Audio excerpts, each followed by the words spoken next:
Now with Andy Lickney, here's the voice of the Dogs, Jim Doyle, on Sports Radio HLM. Good evening, everyone. Tonight from Crispin Field in Berwick, it's the Bulldogs against the Comets of Crestwood. I am Jim Doyle along with Andy Lickney. The producer of this broadcast is Raven Klein. Well, as it turns out, that old saying is true. 3 times is a charm. The 3rd time tonight that Berwick will attempt to play a home opener, and this one looks like it's finally going to happen. It was scheduled originally for Wyoming Valley West to come here on October the 9th. That game was canceled because of COVID-19 issues in the Berwick School District. Then Wilkes-Barre area was going to be the home opener. That was last Saturday.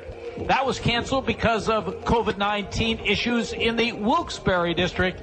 Finally tonight, on October the 23rd, the Bulldogs get to play their home opener, and they picked a tough opponent in the Comets of Crestwood, who come in 5-0, their best record to start a season since the 2014 season. They have wins over Hazelton area, Tunkhannock, Nanticoke, Holy Redeemer, and Wyoming area. They have a pretty good offense and a terrific defense that leads the Wyoming Valley Conference in against the rush and giving up only 10.2 points per game. So that's the opponent for the Bulldogs. Things have not gone well for Berwick. They come in 1-3. Their victory was week 2 over Piston area. Their losses to Lake Lehman, Williamsport, and Hazelton area. 3 teams, by the way, that are having terrific seasons.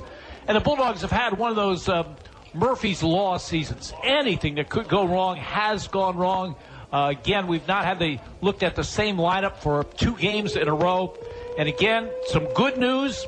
Blake Maurer returns at running back. Some bad news. Aiden Mason lost to an injury. It's been just that kind of season for Berwick. When they make one step forward, they get a couple back. But the Bulldogs think they can win this game tonight, and it would be a signature win for this season, especially considering the way Crestwood has played. 1988 was the season. George Curry was the Berwick coach. Jake Kelchner and Lance Avina were the stars of an undefeated state championship team, and that was the first year that Andy Lickney started doing analysis on the radio of Berwick football. Andy, Crispin Field, do you remember it? Oh, it's been a while, Jim, but boy, it's a great sort of homecoming to get back here. We saw a lot of people, a lot of parents in for the senior night type of ceremonies they had much earlier at 5 o'clock for the band, the cheerleaders, and the football players. So it has a little bit more of a game day type of feel than some of the empty stadiums we've seen. And, of course, the legacy of Crispin Field and the Bulldogs. I know Carm DiFrancesco mentioned how happy he's to be back home. Well, you know, we've documented all Berwick's problems on the season, the injuries, the COVID, the suspensions, the grades, anything that could have gone wrong has gone wrong. But one thing we didn't talk about was what you just mentioned.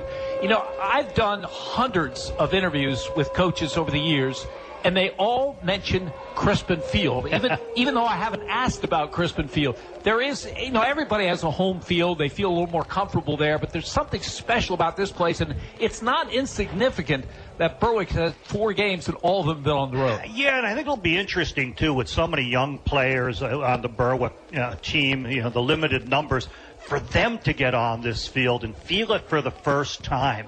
You know, the history, the tradition, everything that's gone on here, all the people who've played here, the coaches, the players, and everything associated with it. You know, they should be able to imbue that and feel that as they go against a very good rival here in Crestwood. When you're 1-3 on the season and so many things have gone wrong, I think from a coaching standpoint, there's 2 things you're looking for. Are your kids still playing hard? Are you getting better? Oh. Let's go back 2 weeks ago to the game at Hazelton area. I think the answer would be yes to both of those. I really like the effort I've seen, and I like the coaching that I've seen. You know, coaching often is coaching against the adversity. It's not just the X's and O's, although I feel they do a real nice job with that. They do a great job with character building, with personnel, of maintaining that motivation, of getting the most out of their people, and young people have had to switch around in different positions. I think it's been an excellent coaching job, and I think the effort from the players has been tremendous. So many young people, sophomores who, you know, should be waiting another year or 2, still playing JV, stepping up and starring for the team. I've been very, very impressed with this Bulldog team, more than I've been with some of the, you know, the strong winning teams in the past. You talk about the advantage of Berwick playing at Crispin Field, but the disadvantage is that other teams come in fired up knowing that this is a big deal. In fact, Ryan Arcangeli, their head coach of the Comets of Crestwood, was saying history's against us because it has been. This is the 18th meeting. Berwick leads the series 14-3. They've won 5 in a row. This would be a good win for Crestwood. It would be a signature win. They beat Hazleton the opener. That's good. They beat Wyoming area 14-13 last week. That's a nice win. Even though Berwick's 1-3, I think this would be a signature win for Crestwood. I think it would be big because I think they know, when looking at the film, that this is a good Berwick team. They've been in all the games. They've played very strong. They know the opposition. They know what's there. And they know for their program to take the steps that they want to take toward the playoffs. It's sort of a must-win. And at Crispin Field against a good Berwick team, I agree. Signature win if they can pull it off. And we'll be by later with the keys to tonight's game. When we return, we'll hear from Ryan Arcangeli, the second-year head coach of the Comets of Crestwood. You're listening to Bulldogs Football on Sports Radio, HLM. Yannick Real Estate is your full-service real estate agency. Buying, selling, residential, commercial, multifamily, land, and rental management. Call Yannick Real Estate. Owner Mike Yannick, a veteran himself, served his country and has been serving this area for decades. Mike and his staff will guide you through the real estate process. Veterans, be sure to check the VA loan options. Yannick Real Estate, your full-service real estate agency. 1232 West Front Street in Berwick. Call 759-3300. If you have a child that's interested in gymnastics, or if you've been practicing the sport for years, then Access Gymnastics Academy is where you want to be. Their dedicated coaches will teach you everything you need to know to perform your best, from the basics of flexibility, form, and style to advanced techniques that will improve your rhythm and style during a routine. Call Heidi Rebuck at Access Gymnastics Academy at 570-441-5969. That's 570-441-5969. Now enrolling for beginner to advanced classes at 917 East 7th Street in Bloomsburg. Ask Ameriprise financial advisor Jeffrey McKinnon, certified financial planner, about the exclusive Confident Retirement Approach. It's a personalized, flexible, step-by-step approach toward financial balance. Call Jeff today at 570-520-4137. The office is located at 118B East 3rd Street in Berwick. The Confident Retirement Approach is not a guarantee of future financial results. Investment advisory products and services are made available through Ameriprise Financial Services, a registered investment advisor. Welch's Towing and Repair proudly supports the Berwick Bulldogs and wishes them a successful year. Welch's Towing and Repair has a long tradition of helping. You can call Welch's 24/7 at 759-9737 if you are in need of a tow, jump start, tire change, are locked out, or to request them on scene if you're in an accident. Welch's accepts all major insurance and motor clubs, and they offer all types of preventive maintenance and state inspections for cars, trucks, and motorcycles. Welch's Towing and Repair, South Mercer Street in Berwick, and at their South Center Storage Facility, Columbia Boulevard in Berwick. This is Berwick football coach Carm DiFrancesco. You are listening to Bulldogs football on Sports Radio HLM. Berwick Bulldog football. WHLM Bloomsburg. WBWX Berwick. HLM. Just a gorgeous night for high school football here at Crispin Field as the Bulldogs play their home opener.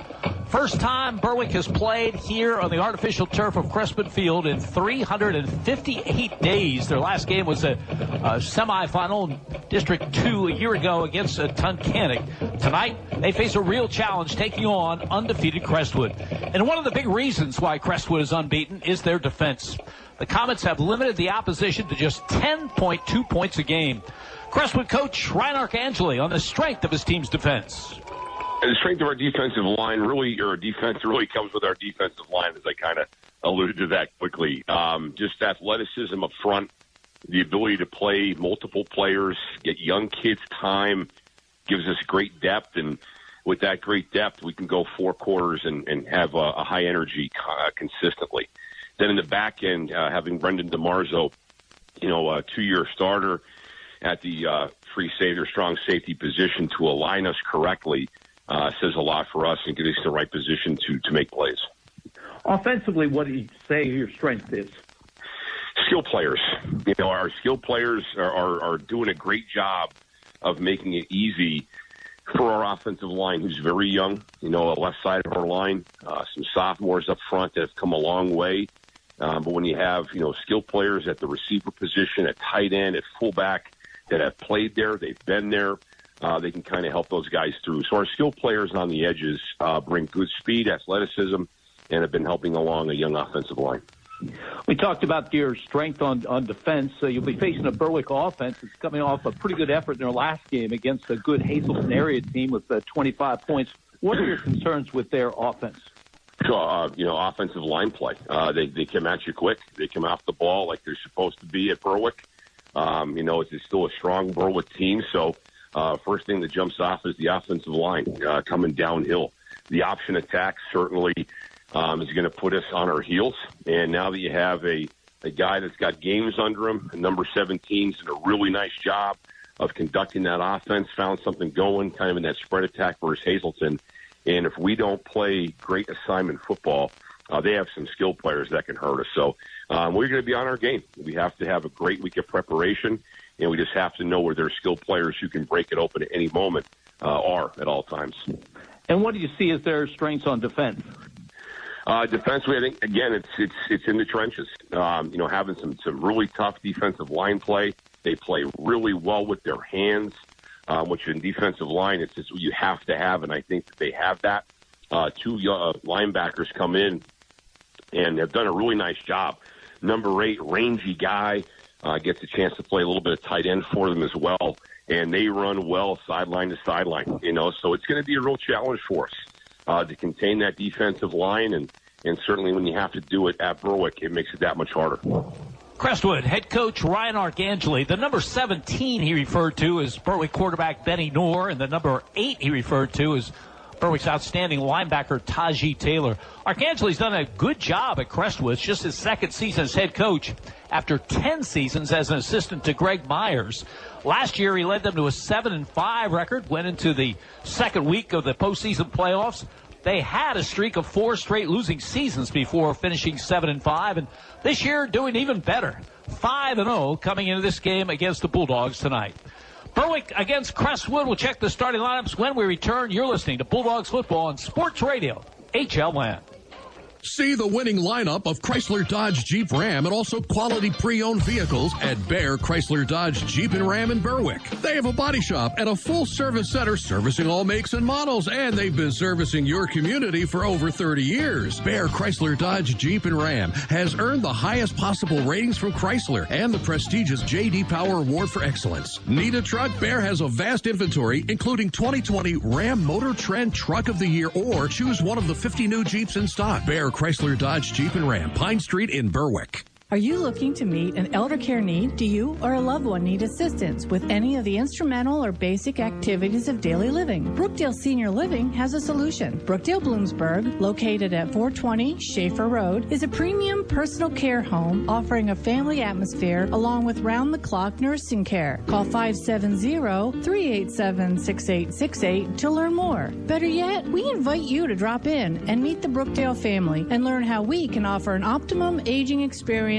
for you or a loved one. Northeast Pennsylvania, it's your home. And no matter what stage of life you find yourself in, what you rely on most is security. When that house becomes a home, the moment you get that new car, when your dreams become a reality, it's times like this when you have to look to the experts for advice and financial peace of mind. They're there with innovative products and services to help you with your financial future every step of the way. Together, they will help dreams and goals become reality. They are more than a bank. They're your neighbor. They are First Keystone Community Bank, member FDIC, and equal housing lender.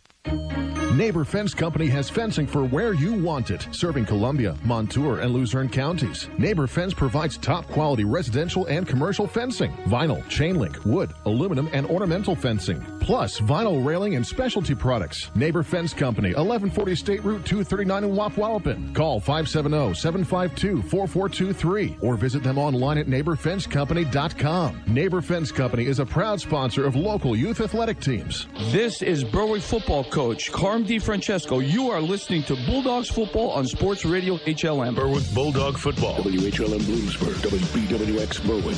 HLM. Getting set to kick off weekend number 7 of the 8-game 2020 regular season. As far as the District 2 Quad A playoffs are concerned, just 2 teams will enter. Those 2 teams will play on Week 9 to advance into the state playoffs. Right now, those teams are Crestwood, the team here tonight, and Dallas.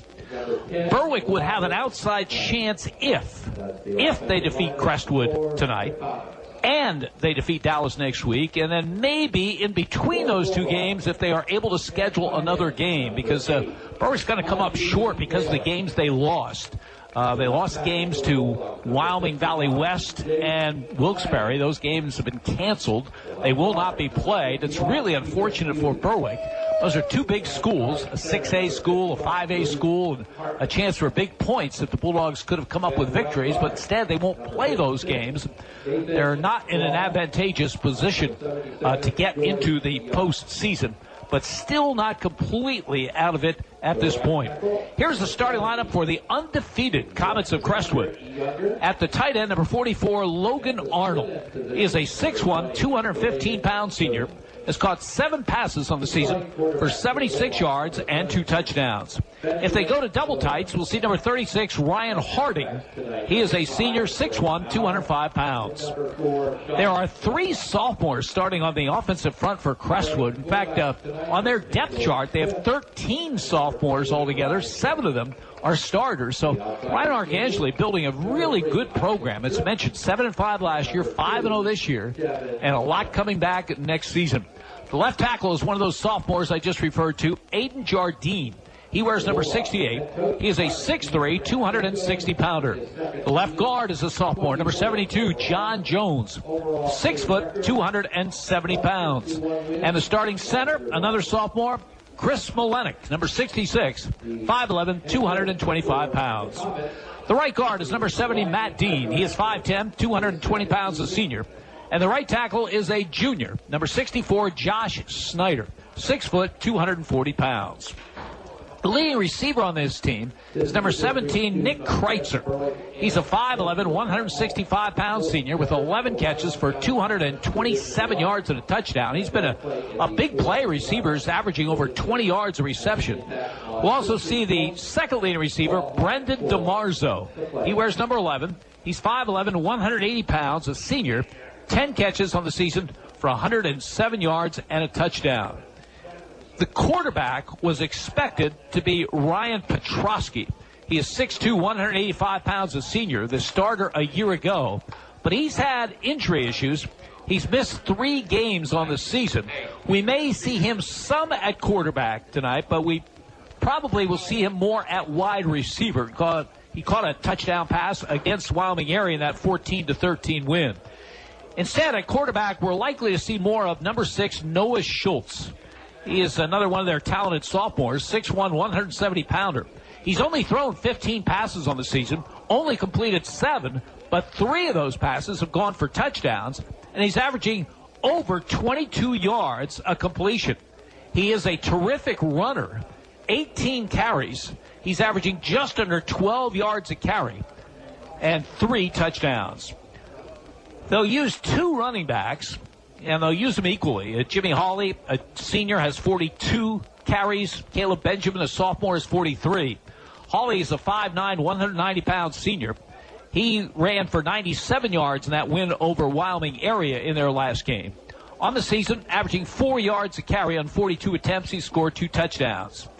Caleb Benjamin is actually their leading rusher, a 6 foot, 215-pound sophomore.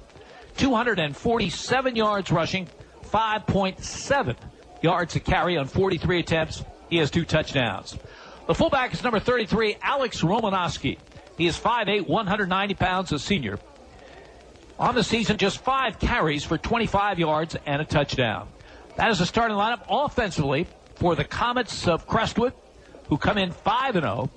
4th in the Wyoming Valley Conference in scoring, 31.2 a game. Pretty good balance of the rush and the pass, 159.6 rushing, 115.6 passing, and 4th overall in total offense.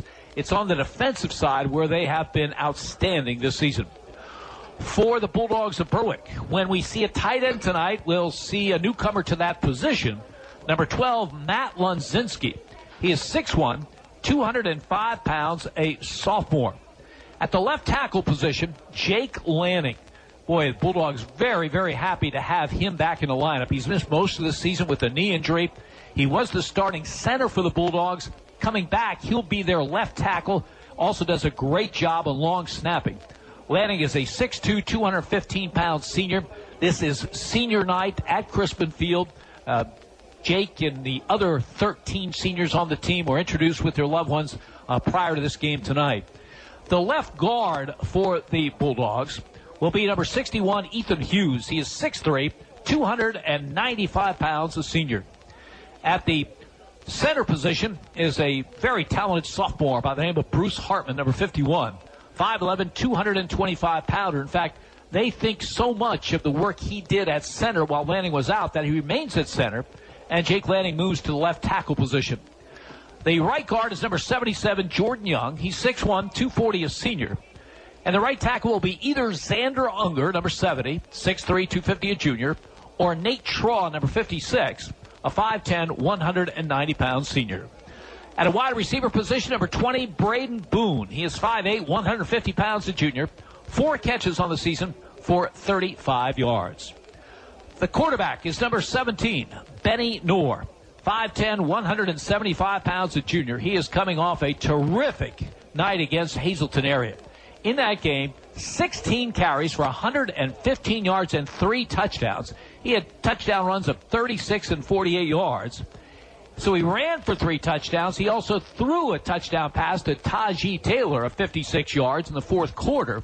That gave the Bulldogs the lead early in that quarter. Unfortunately, they couldn't hang on. They lost to the Cougars by a score of 30-25. Benny Knorr on the season, 182 yards rushing and 5 touchdowns. In fact, he's 11th in the Wyoming Valley Conference in rushing. Passing, he's completed 45% of his passes for 270 yards and that 1 touchdown to Tajee Taylor. Besides having Jake Lanning back, Bulldogs very happy to have Blake Maurer back. Boy, he was figuring strongly in their plans for this 2020 season. He is an all-around back. He can catch passes, he can run, but unfortunately, he's got that high ankle sprain and missed much of this season to date. He's back in there and may do the bulk of the ball carrying tonight. 5'8", 170-pound senior. On the season, 10 carries for 75 yards and a touchdown.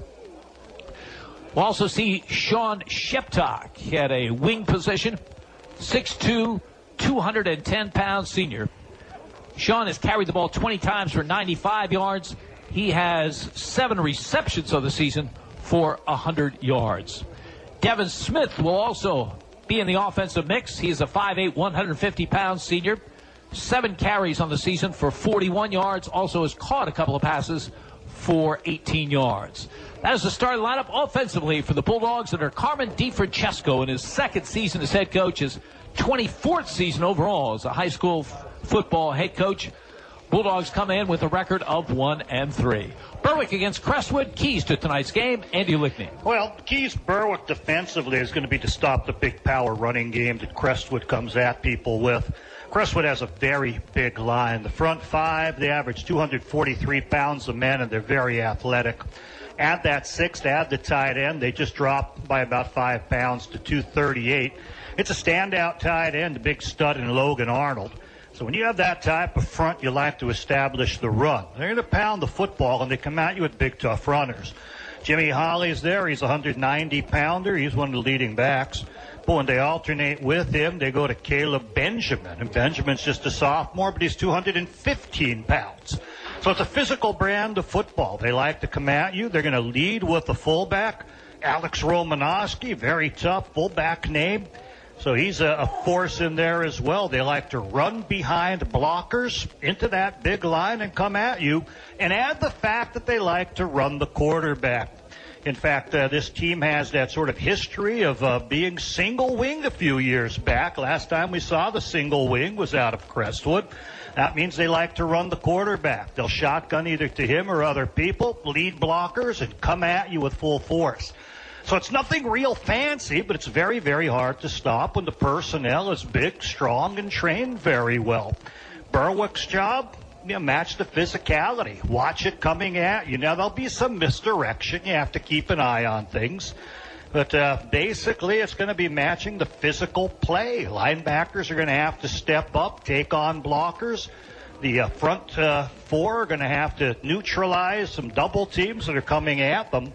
And Berwick's aware of what this team's going to do, and talking to the coaches, they feel that they're up for that challenge and they can do it. When you flip it around, Berwick offensively, they want to establish their running game as well. We know the troubles they've had with passing and pass protection. So they're going to have to establish that running game. I think the thing is, talking to Coach Carm DiFrancesco, he said he'd like to have 30 carries combined between his running back and his quarterback, and that's Blake Maurer, who you mentioned coming back, Jim. He's a special talent, not overly big, but boy, he's a player. He has a tremendous quickness, he has a great toughness, runs the ball hard, catches the ball, as you mentioned. And then off of the action, we saw at Hazelton what Benny Knorr, the quarterback, can do. So we'd like to have 30 good carries with those people. A bit of a rebuilt offensive line they feel is going to be stronger with Jake Lanning back in there. And they want to establish that running game. They have to. They have to make it go. Now, off of that, though, they want to make sure they don't forget about using Sean Sheptock. Sean Sheptock's one of the finest athletes on the field. He's a Division I recruit. He's the guy who's always the fastest man on the field, and he has great north-south speed. So unleash him. Let him go. And they're going to try to go to him early, and an early down and distance, some first down plays, bust him, see if you can get beyond, and throw it out to him. He has that catch-up speed to make it happen. So that's the Berwick game plan offensively, but it's not going to be easy to implement because Crestwood has a tremendous defense. Number one in so many different categories. They're number one against the run, giving up only 68 yards a game. They're number one in overall defense, limiting opponents to 152 yards a game, and in scoring defense, allowing only 10.2 yards a game. So this is a team in Crestwood that's done it physically on defense and physically on offense.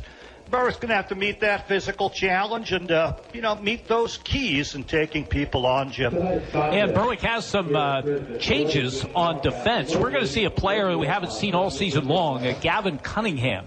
He's a 6 foot, 220-pound junior. He's had some health issues, and this will be his real first playing time, and he will be starting on that defensive front. Spencer Kishball will be at one of the ends. Ethan Hughes will be at the other. And Gavin Cunningham will be joined by big Brian Knorr, 6'3", 275-pound senior. So that's the defensive front. You know it's been one of those seasons, Sandy, when you go up to the coaches before the game, and I was given like 4 or 5 changes, and they almost did it apologetically and said, it's just that season. It is the way it's been happening for this team, and people have had to learn on the go. I've been impressed by the play of the inside linebackers. Neither were looking to be in there starting, or I don't even believe as second teamers. Tristan English, just a sophomore, has come up and really proven himself on the inside. And the play of Tajee Taylor, you notice him offensively, but he's a physical force defensively. 6'3", 215 pounds. I said I never saw a person faster on the football field than I saw him run with the football up in Hazelton. He is a force. So, yeah, you're looking at a lot of people stepping in, some new to this game, some new, through the course of the season. But they've been very, very impressive in their efforts and in what they've been able to do. The other thing about Tajee Taylor, he's moved from defensive end at the start of the season to linebacker, and I asked Carmen DiFrancesco about it. He said that's not an easy transition. No. Those are not the same positions. No. One can be in a 4-point stance the way that Berwick plays it. You're down at the line of scrimmage. You're physically making contact every play. You aren't reading all of that much. You're pretty much committed to an area of responsibility. When you play a stand-up inside linebacker, all of a sudden you're 4 or 5 yards off the ball. You're hoping to avoid contact or take that contact on and shove it back into people. I think it's an advantage, his tallness, that he can see things, and I think his quickness really helps him in pursuit. in any way. He's adapted tremendously to the position, as many natural athletes do. As you have probably guessed, the Bulldogs have just made their way on the near side of the field. What a great feeling it has to be for them. 358 nights ago, Berwick played a game on this field. They finally get to play their home opener tonight. Bulldogs in their blue jerseys, white helmets, white pants, white numerals, and trim. We're waiting the arrival of the Comets of Crestwood. We'll be back with a kickoff to start this one. You're listening to Bulldogs Football on Sports Radio, HLM. IndependenceFord.com is officially announcing the biggest pre-owned vehicle sale in Independence Ford's 35-year history. Huge discounts, great trade values, and the lowest interest rate in years. If you need a vehicle, now is the time. Need a deal on a new vehicle? How about 0% for 84 months on 2019 F-150s? And ask about their lifetime oil change program on all new car sales. Now is the time to shop IndependenceFord.com. Independence Ford, 3101 Columbia Boulevard. Better people, better prices. Yannick Real Estate is your full-service real estate agency. Buying, selling, residential, commercial, multifamily, land, and rental management. Call Yannick Real Estate. Owner Mike Yannick, a veteran himself, served his country and has been serving this area for decades. Mike and his staff will guide you through the real estate process. Veterans, be sure to check the VA loan options. Yannick Real Estate, your full-service real estate agency. 1232 West Front Street in Berwick. Call 759-3300. Riverview Block of Berwick, with over 75 years of service, can handle all your block and concrete needs. They carry all sizes of concrete block, including decorative E.P. Henry landscaping block. Their concrete is PennDOT approved and delivered with front discharge trucks. Riverview Block also carries masonry supplies, tools, cement, sand, and stone. For prompt delivery, call Riverview Block, 570-752-7191. Riverview Block is proud to support the Berwick Bulldogs. Berwick Notary Center, 1544 Orange Street, State Route 93, has been serving the Berwick community for over 50 years with the highest quality service as well as the lowest prices available. They offer services for driver's licenses, instant camera cards, registration renewals, boat, ATV, and snowmobile transfers. And they are messenger and agent approved. Open Monday through Friday, 9 till 5, and Saturday, 9 till 1. Check out their Facebook page or email them directly at berwicknotary@yahoo.com. Berwick Notary proudly supports the Berwick Bulldogs. Go Dogs! Welsh's Towing and Repair proudly supports the Berwick Bulldogs and wishes them a successful year. Welsh's Towing and Repair has a long tradition of helping. You can call Welsh's 24/7 at 759-9737 if you are in need of a tow, jumpstart, tire change, are locked out, or to request them on scene if you're in an accident. Welsh's accepts all major insurance and motor clubs, and they offer all types of preventive maintenance and state inspections for cars, trucks, and motorcycles. Welsh's Towing and Repair, South Mercer Street in Berwick, and at their South Center Storage Facility, Columbia Boulevard in Berwick. IndependenceFord.com is officially announcing the biggest pre-owned vehicle sale in Independence Ford's 35-year history. Huge discounts, great trade values, and the lowest interest rate in years. If you need a vehicle, now is the time. Need a deal on a new vehicle? How about 0% for 84 months on 2019 F-150s? And ask about their lifetime oil change program on all new car sales. Now is the time to shop IndependenceFord.com. Independence Ford, 3101 Columbia Boulevard. Better people, better prices. This is Berwick football coach Carm DiFrancesco. You are listening to Bulldogs football on Sports Radio HLM. Berwick Bulldog football. WHLM Bloomsburg, WBWX Berwick. HLM.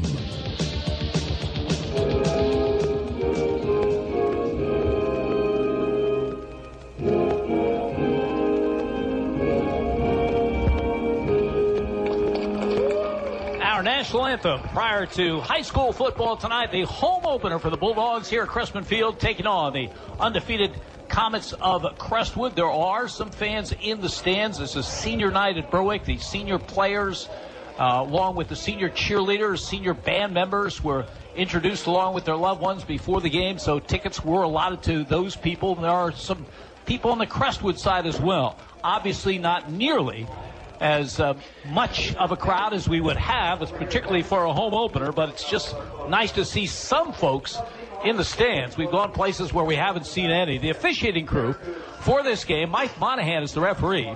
Ed McCuskey is the umpire. The linesman is John Pekarovsky. Nick Coleman is the line judge. The field judge, Dave Navraki. Jerry Stefanski is the side judge. Crestwood will get the football to start this game. The Comets will be moving from our right to our left as junior Brendan Hinkle tees it up for the Bulldogs. It's nice to hear the fans and the reaction when Berwick entered the field, Jim. It's been so long since we've heard much crowd noise. Even on TV, you get annoying piped-in crowd noise. In fact, they pipe in so much you can't hear the announcers calling the game when you know there's no one in the stand. So refreshing to have genuine crowd noise for the Berwick Bulldogs tonight. Nick Kreitzer, Brendan DeMarzo deep for Crestwood. Brendan Hinkle approaches the ball. This game is underway. The kick very, very high. Nice kick. Kreitzer back to the 5-yard line. To the 10, to the 15, to the 20, to the 25. Hit and dropped around the 25-yard line. Berwick special teams getting down there well. The Berwick defense coming out on the field. We mentioned earlier, Gavin Cunningham gets a start along with Brian North, the tackles. The ends, Spencer Kishball and Ethan Hughes. Linebackers, Taji Taylor and Tristan English. Strong safety, Benny Knorr. Weak safety, Ryan Mendez Tejada. The corners, Braden Boone and Devin Smith. The safety, Sean Shepdock. From the 25-yard line. Man in motion to the right. Petrosky is the starting quarterback. He gives off, and there's a big hole up the middle for a first down out near the 40-yard line. So Ryan Petrosky gets the start. He gives the ball on the first down carry to Jimmy Hawley. And he's got a 15-yard pickup to the 40-yard line. They pushed Spencer Kishbaugh, the right defensive end, down. And when he got blocked in, he got knocked down to the ground. They bounced it outside of him, and Hawley found that seam. 1st and 10. Again, Petrosky, who did not play a quarterback at all against Wyoming area, is at the controls. He's returning starter from a year ago. He's had some injury issues.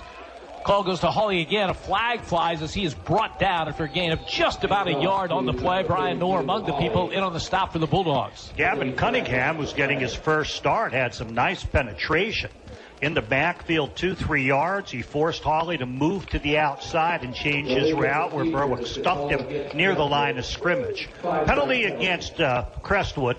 You take that one or decline it, they'll take it back 5 yards. So it'll be back to the 35-yard line. It'll be 1st and 15 for the Comets, who come in with a 5-0 record for the first time since the 2014 season. That was the best season in school history. They beat Berwick twice that season. 1st and 15. I formation slot to the right. Berwick showing blitz. Petrosky on a roll right. Fires long downfield. Has a man wide open. It's Kreitzer at the 25 to the 20, and he's cut down from behind at the 11-yard line. On the run, Ryan Petrosky to Nick Kreitzer. Huge gain for the Comets. He had everyone beaten, Jim, going down that right side. Quarterback's being chased from the far side by Kishbaugh. He's able to run away from it, stop enough to plant and heave. Found Kreitzer down there, leading receiver on the team with 277 yards, and that's another big one to add to that tally. 54 yards on the catch by Kreitzer. 1st and 10. Comets threatening on their first possession. They have it at the Berwick 11-yard line. Caleb Benjamin now is the running back. He gets the call off the left side. He is hit and dropped. Spencer Kishbaugh from his defensive end position makes the stop. Benjamin got to about the 8-yard line. Pick up of 3, 2nd and 7. And they went more of a power I, along with Romanowski, Ryan Harding, who's a 205-pound senior, joining in the backfield. They brought those two straight ahead, and then ran Hawley right behind them for Benjamin. 2nd down call coming. DeMarzo splits wide to the right. Double tight end alignment. 2 blocking backs to the right. For the running back, Benjamin, who gets the call and follows those backs off the right side. The Berwick's defense is up to the task, and little or no gain on the play. Played really well. Defensive end, defensive tackle squeezed into the C-gap, made the stop. Linebackers and safeties piling in. Taking on the physicality, the play is tipped off by where those 2 backs are going. I called them power I. Jimmy, you called them as sort of offset between the guard and tackle, which they were. You know they're going to run there. You got to be ready. They have 4 immediate blockers plus others coming, and Berwick took it on and stuffed it. Big call, 3rd down and 5. Comets at the Berwick 7-yard line. Again, blocking backs to the right. Now they shift to the left side. Benjamin deep in the backfield is the lone running back. Petrosky under center. Fakes, rolls left. Gonna keep it himself. He's a good runner. He's inside the 5. He is hit right at the goal line and gets in for the touchdown. Strong run by Petrosky. Was hit hard around the 1. Somehow got in for a Comet score. Faked the run. Play action freezes people and a hard roll to the left. Full speed. He's looking for a man heading toward the pylon on his side as he's rolling to the left. He saw it was covered well. It was a single receiver pattern. Decided to turn it up the hash on his side. Collision at the goal line. He wins. Ethan Shudak will attempt the extra point. The kick is up, and the kick is good. Time on the field. 8:52 to go, opening quarter. Crestwood 7, Berwick nothing. You're listening to Bulldogs football on Sports Radio, HLM. Riverview Block of Berwick, with over 75 years of service, can handle all your block and concrete needs. They carry all sizes of concrete block, including decorative EP Henry landscaping block. Their concrete is PennDOT approved and delivered with front discharge trucks. Riverview Block also carries masonry supplies, tools, cement, sand, and stone. For prompt delivery, call Riverview Block, 570-752-7191. Riverview Block is proud to support the Berwick Bulldogs. This is Berwick football coach Carm DiFrancesco. You are listening to Bulldogs football on Sports Radio HLM. Berwick Bulldog football. WHLM Bloomsburg, WBWX Berwick. HLM.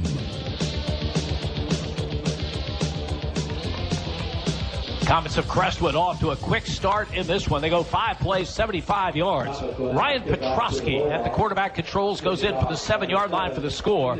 Big play was a pass from Petrosky to Nick Kreitzer of 54 yards. And with the Shudak extra point, it's a 7-0 Comet advantage. As Blake Maurer, Isaac Tripp back deep for the Bulldogs, as Shudak was a good leg. We'll try to get it in the end zone. Devin Smith back as well for the Bulldogs. Crestwood with the early 7-0 advantage, as Shudak's kick comes up very, very short, fielded by one of the up men, and the return is to the 40-yard line. So Berwick's going to get good field position on the short kick by Shudak. I don't think it was any attempt at anything tricky. He might have just missed it. Hunter Modal eventually did pick it up. I thought he went down to a knee to scoop it up, which would have downed him about 8 yards back further. But they give him credit for his run. Berwick has nice field position. On the 38-yard line for the Bulldogs' first possession. Crestwood defensively, it's a good group. Across the front, Caleb Benjamin, Matt Dean, Wyatt Urbanovich, and Ryan Harding. Linebackers, Cole Kakalechik, Jimmy Hawley. The rover is Logan Arnold. The corners, Noah Schultz and Marcus Vini. Free safety is Ethan Stoltz. Brendan DeMarzo is the strong safety. Benny Noor will operate out of the gun with 3 receivers to the right side. Takes the snap. He's going to keep it himself off the left, looking for running room. Has some and gets the first down over midfield to the Crestwood 49-yard line. 12, 13 yards. He works his way through before he's pulled on down. Nice defensive play with Ryan Harding hustling after the play. But the quarterback refusing to go down on the first couple hits, breaking free of the hands and arms, bouncing around. As a strong opening play for Berwick. 13 yards on the carry by Benny Noor, coming off a terrific effort against Hazleton area. As Berwick has a slot to the left and a wide receiver to the right. Noor out of the gun. Hands off to Blake Maurer. Blake's first carry in some time, and he picks up just a yard or two. Matt Dean among the people in on the stop for Crestwood. Blake Maurer on the Berwick senior at 220 pounds. They give Maurer to the 47. 2nd down and 8. A nice hard run. Thought he had a little bit more, but Crestwood does react well. Linebacker Cole Kakalechik also coming on in to help bring Maurer down. So Berwick in Crestwood territory at the 47 on the Bulldogs' first possession of this game. Trailing by a score of 7-0. Noor out of the gun. Here comes Sheptock in motion. Sheptock gets the handoff, tries to get outside White. Crestwood has it played very, very well. He'll get just to the line of scrimmage and no more. Berwick trying to take advantage of the speed of Sean Sheptock, but it wasn't there. Marcus Vini joins 4 other teammates to make the play. They mark at the 48, so it's actually a loss of a yard. And Berwick now facing 3rd down and 9. He has that great speed, but when he's going east-west, parallel the line of scrimmage, he can only outrun people so far before he gets to the sideline. He had no room to turn it up. They still had contained. He had no room to cut back. Bulldogs at the Comet 48. Here's a big 3rd down and 9. Knorr out of the gun, has the snap. Back to throw, fires to the far side, has a man. Sheptock has the first down, and he's hit and dropped inside the 35-yard line. They lined up with one of their better coverage people, Brendan DeMarzo, on Sean Sheptock when he's on the left side. But DeMarzo merely dropped into zone, and the corner dropped even deeper. It allowed Sheptock to kind of run it out, hang out in the zone very nicely, catch the ball, and turn it upfield. So a very open spot within that zone coverage. 14 yards on the reception by Sean Sheptock. 1st and 10 Bulldogs at the Crestwood 34-yard line. Knorr out of the gun. He's got a protector to either side of him. Gives the ball to Devin Smith, and he'll get maybe a yard on the play. Well, they come hard, Jim. That's that inside linebacker, Logan Arnold. Doubles at their tight end, one of the better athletes on the field. Very physical player. He was the standout defender in the mind of Coach Carmen DiFrancesco of Berwick. He comes at you hard. Andy, we've got some number issues for Berwick. That number 24 was on that carry. That's not Devin Smith. Smith is now in the lineup. We do not have a 24 on the roster. There's also a 26 out there who we don't have on the roster, so we'll have to scurry around. 2nd and 10, Bulldogs at the 34-yard line. Slot to the left side. Knorr takes the snap, rolls right, throws on the run, incomplete, and a flag down on the play. And Marcus Vini had the coverage on the tight end, Matt Lunzinski, and too tight on the coverage, according to the officiating crew. Lunzinski's been a backup quarterback. We've seen him in that position. We've seen him play some defensive end in the Hazelton game. A superior athlete, although still just a sophomore, but they want to get him involved, so they put him in a tight end. He was on the left side. He crossed to the right. Quarterback tried to hit him. Tight coverage, but as you mentioned, Jim, a little too tight, that resulting in the penalty flag. The ball will be at the 19-yard line of Crestwood. 1st and 10 for the Bulldogs. 5:46 to go in the opening quarter. Berwick trailing by a score of 7-0. I think that running back should be wearing a 10. I think it's Logan Smith, Jim. Slot to the left side. Back to throw is Benny Knorr looking for Sheptock in the end zone. He's double covered and ball almost intercepted. Good coverage in the far corner. It was. Marcus Vini stayed with him, and the safety also came over. Sean Sheptock at that point was going to have to turn into a defender and knock it away, but they could not locate the ball as they were spinning in that back corner of the end zone. 2nd and 10 Bulldogs to the Comet 19-yard line. First possession for Berwick. Start on their 38. They've now got it at the Crestwood 19, facing a 2nd down and 10. Slot to the right side. Devin Smith is in the slot. Out of the gun. Benny Knorr. Quarterback draw. Looking for running room. Has some, and then is cut down on a nice tackle at the 16-yard line. Boy, that's a terrific defensive play. Yeah, Logan Arnold again, Jim. He's their rover back, like a strong safety, like an outside linebacker. He was playing the 2-receiver side. So when Knorr did run, it looked like he was going to have a good bit more than that. But a good short tackle by Logan Arnold. Carmen DiFrancesco told us offensively we're going to go where number 44 isn't. But it's tough because he is the rover, so you never know where he's going to line up. Here's a 3rd down and 7. Bulldogs at the 16. 3 receivers to the left. Knorr out of the gun. He's going to keep it again. He's got some running room. He's inside the 10. He's down to the 8-yard line. Good, strong running, following some good, strong blocking, Jim. They're running him not so much by deception, but running him with power in front of him. Jimmy Hawley, the inside linebacker, eventually does pull him down. But he earns the chains, or does he? He does. Yes, they've dropped. 8-yard carry for Benny Knorr. You could just see his confidence getting going as the season progresses. And the coaching staff's confidence in his ability to run. Spencer Kishbaugh is in the offense. From the 8, 1st and goal. Now under center is Knorr. Power blocker on the left. And the give is to Blake Maurer. Makes one man miss, and then is brought down by that man, Logan Arnold, at the 5, maybe the 6-yard line. They sent the 2 power backs off to the left, and instead of pulling guards on counter trade to the right side, they brought those 2 power backs. Logan Arnold looked to come backside and chase it down. Very limited gain, if any. Kickoff of 1, 2nd and goal. They marked the ball at the 7-yard line, where it is a 2nd down and goal for the Bulldogs. Ball on the right hash, wide side to the left. Logan Arnold will play over there. Double tight end alignment. Out of the gun. Knorr gives the ball to Blake Maurer, trying to get outside left. That makes a cut inside. Gets inside the 5, down to the 3, maybe the 2-yard line. 3rd down upcoming. They're able to shield and take Logan Arnold inside, but the corner came up very, very quickly.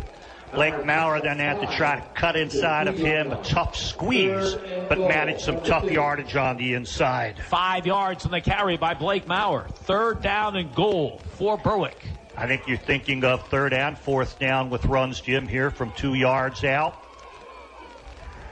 So they bring in Kishbaugh as a blocking back. Spencer Kishbaugh, one of 2 blocking backs to the right. Knorr out of the gun, gives the ball to Maurer. He tries the left side, legs churning, but he won't get into the end zone. He stood up at the 2, maybe the 1-yard line. Yeah, one man fronted him trying to get that number. It was Hawley, and then another man helped pull him back. So, looks like, a foot or so of a gain and not enough. Will Berwick take a timeout to think about it? Yes, I believe they will. 2:30 to go, opening quarter, 7-0. Crestwood, you're listening to Bulldogs football on Sports Radio, HLM. Northeast Pennsylvania, it's your home. And no matter what stage of life you find yourself in, what you rely on most is security. When that house becomes a home, the moment you get that new car, when your dreams become a reality, it's times like this when you have to look to the experts for advice and financial peace of mind. They're there with innovative products and services to help you with your financial future every step of the way. Together, they will help dreams and goals become reality. They are more than a bank. They're your neighbor. They are First Keystone Community Bank. Member FDIC and Equal Housing Lender. This is Berwick football coach Carm DiFrancesco. You are listening to Bulldogs football on Sports Radio HLM. Berwick Bulldog football. WHLM Bloomsburg, WBWX Berwick. HLM. 2 minutes, 30 seconds remaining in this opening quarter. Crestwood scored on their first possession. Berwick 2 yards away from scoring on theirs. But the Bulldogs used a timeout to talk about this 4th and goal play at the Crestwood 2. Good-looking drive. Just one pass completion along the way. That was to Sean Sheptock. And see what the Bulldogs come up with after the timeout. Ball's on the left hash, wide side of the field to the right. Expect Logan Arnold to cheat that way, and he is on that side. Tajee Taylor is in there as the tight end on the right side. 4th down call. Knorr keeps it himself off the left side, trying to get into the end zone. No indication from the officials, and Crestwood has made a goal line stand. Oh, it's one of those you'd like to see a replay on potential scoring plays. He was really close, Jim. I had the binoculars on him. He got in there. He may have crossed the plane, that front edge of the goal line, and then got twisted back. The call has to be made by the line judge or the linesman, and they're far and wide from the play. Other officials can be closer, but they don't have that particular view, and often the linesman and line judge are blocked. Boy, on video, you might have this one overturned, but you don't have video. Good, tough effort by the quarterback. Good running, but great fight also by Crestwood. Now the Comets at their own 1-yard line. I formation. Hawley is the tailback deep in the end zone. Petrowski gives it to Hawley. Up the middle, breaks one tackle and gets out to about the 5-yard line. The ball looked to be loose. It popped loose, I believe, after he was down, Jim. The safety came up after he was able to squirt through the initial hits and kind of brought him almost in a tumble set action to the ground. And the ball popped loose. I'd have called that as a dead ball as well. Just 3 yards on the carry by Hawley. 2nd down and 7. Comets at their own 4-yard line as we go under 2 minutes remaining in this fast-moving opening quarter. 3 important yards, though, Jim. You have a little bit more to operate. You don't fear the safety as much from the 3 as you did from right at the goal line. Again, the I formation. Hawley still in the end zone. Fake to him. Petrosky's back to throw, and he's looking long down the far side. Jump ball incomplete. Intended for Kreitzer, and a good defensive play by the Bulldogs. Hunter modeled as well, Jim. We've seen him last week. We're quite sure the pronunciation of the name of these first-timers that we see, but he had pretty nice coverage. He was beaten. The ball was slightly underthrown. With catch-up speed, he got to the point. They both went for the high point of the ball, and neither could come down with it. That's a win for the defense. That's a terrific coverage play by Motto, who came up big in his first real action of the season at Hazleton area. In the Bulldogs' last game, had 9 tackles in that game. Here's a big call. 3rd and 7. Crestwood backed up to their own 4-yard line. Ryan Petrosky, veteran quarterback under center. I formation. Kreitzer goes in motion to the left. Petrosky rolls right to throw. He's hit as he gets to pass away, and he gets the completion for a first down over the 21-yard line. Paul Fiesel makes the grab. Boy, Berwick was coming from pressure. They're rolling away from Kishbaugh. They're able to block the side he's rolling to his right. But Berwick then came with a linebacker who's ready to hit him as he unleashes the ball. He has Fiesel right there at the chains. Well-thrown ball and a nice catch. Good foot position to keep it in. Paul Fiesel was a 6'3", 180-pound senior, his 4th catch of the season, and it's a big one. As they had 3rd and 7 back at their 4, they pick up 16 yards on the reception. 1st and 10, Comets at their own 20. I formation, play action. They're going long again. This time it's DeMarzo, makes the catch, and he's going to go for a touchdown. Brendan DeMarzo all the way. This will be 80 yards for the score. They have confidence in their people. Brendan DeMarzo showed great speed, one-on-one coverage on the cornerback. He's posting. He got the step or two. As he extends for the ball, the defender falls down, and he coasts the last 40 yards. Just the 2nd touchdown reception of the season for Brendan DeMarzo, a senior who does a little bit of everything for this team. So what a turnaround this game. Berwick's 2 yards away from tying it. Now might be 14-0 after this kick by Shudak. His kick is up, and the kick is good. Time out on the field. 1:11 to go, opening quarter. Crestwood 14, Berwick nothing. You're listening to Bulldogs football on Sports Radio, HLN. Do you have the right financial advisor to help you reach your goals? Ameriprise Advisors can create a personalized, goal-based plan to help you prepare for whatever life brings, so you can feel more confident about your financial future. Call Jeffrey McKinnon, Certified Financial Planner with McKinnon Financial Group, a financial advisory practice of Ameriprise Financial Services, LLC. 570-520-4137. The office is located at 118B East 3rd Street in Berwick, Pennsylvania. Ameriprise Financial Services, LLC. Member of FINRA and SIPC. This is Berwick football coach Carm DiFrancesco. You are listening to Bulldogs football on Sports Radio HLM. Berwick Bulldog football. WHLM Bloomsburg. WBWX Berwick. HLM. 1 minute, 11 seconds remaining in this opening quarter. Crestwood came in as a power running team, but they have hit on 2 huge pass plays. The latest, an 80-yard touchdown pass from Ryan Petrosky to Brendan DeMarzo.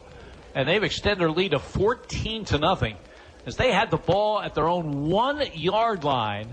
And just a couple plays after that, the long touchdown pass. Of course, a huge play was the 16-yard completion of Paul Fiesel when they had a 3rd and 7 back at their own 4. And now Shudak will kick it off for Crestwood.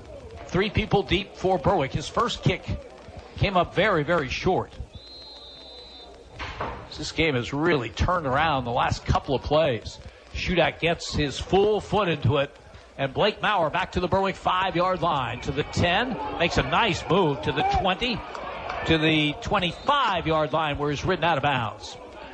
Nice return. Started up the middle, as you mentioned, Jim. Then a little head fake to the left. Sent two guys sprawling. Potential tacklers who could have had him down around the 15-yard line. Breaks it off to the right, and then eventually surrounded and takes it out of bounds.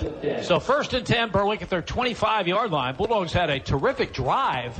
Their first possession went from their 38 to the 2-yard line of Crestwood, but came up short on a 4th down play.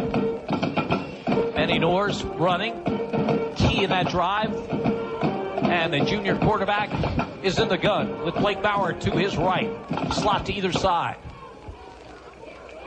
Back to throw is Knorr, has Braden Boone. Boone breaks out of a tackle, 40, 45, and gets over midfield to the 48-yard line. Brendan Boone with some nice running after the catch. He's brought down by Jimmy Holloway. But a big gain for Berwick, and they're in Crestwood territory again. Real nice, simple pattern, a little stop pattern on the right side of about 8-10 yards. But he was able to shake the initial tackler, and then after that, he had to be run down by Hawley. 26 yards on the reception to Braden Boone. 1st and 10, Berwick at the Crestwood 49-yard line. Knorr out of the gun, fakes handoff, keeps the football himself off the right side, extends the body for about 4 to the Crestwood 45-yard line. DeMarzo comes out of the secondary to trip him up. Yeah, nice running off the right side. He'll gain about 4 yards on that. That's a win for the offense. Quarterback's going to run a lot in the course of this game. You get an additional blocker, plus the deception when you're on the quarterback.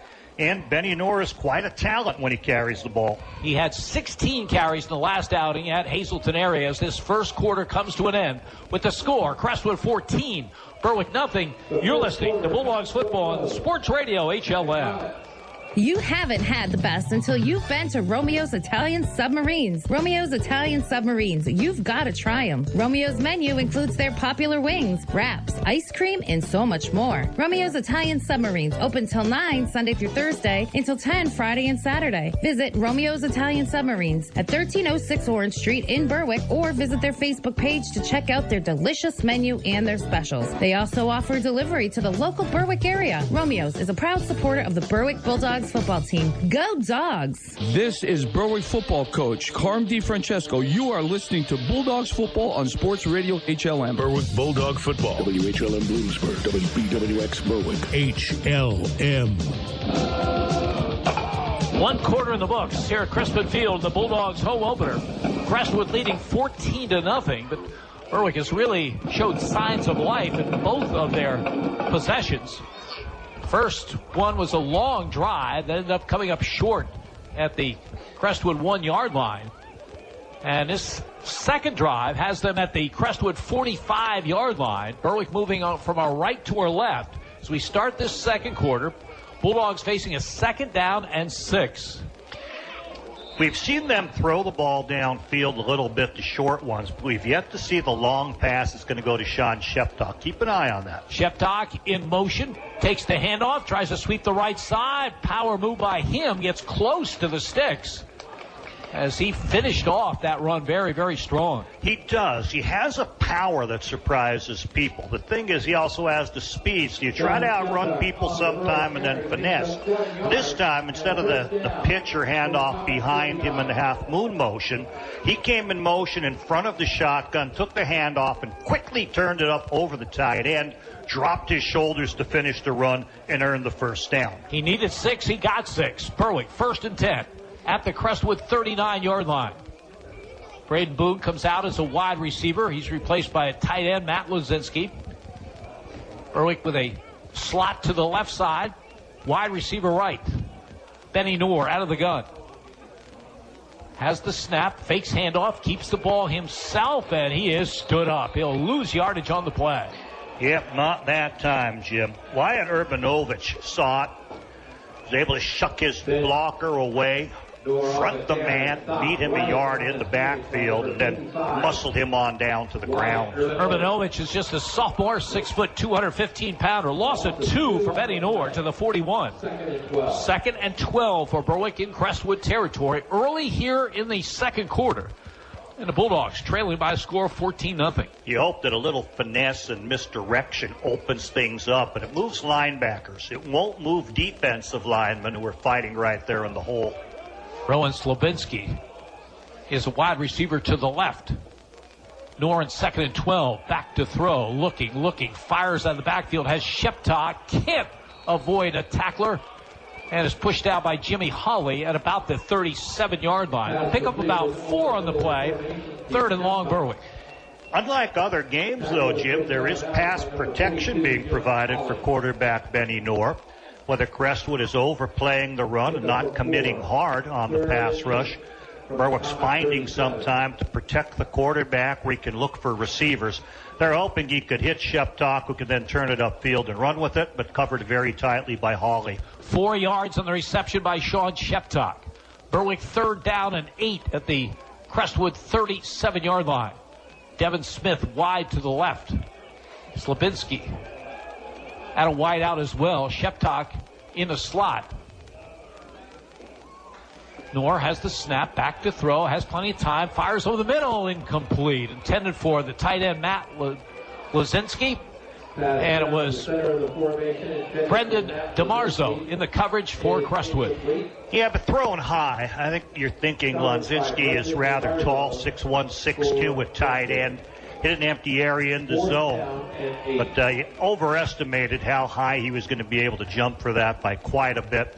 Fortunately for Berwick, no safeties in the area to scoop that overthrow up. DeMarzo back in single safety for Crestwood as Sean Sheptock comes on to punt for the first time. Jake Lanning back at his familiar spot as the long snapper. This is a penalty that Berwick will gladly accept because Sheptock has a big leg. 5 yards back won't hurt at all. In fact, may help. Too many men on the field is what's being called. You don't like the mental part of that mistake.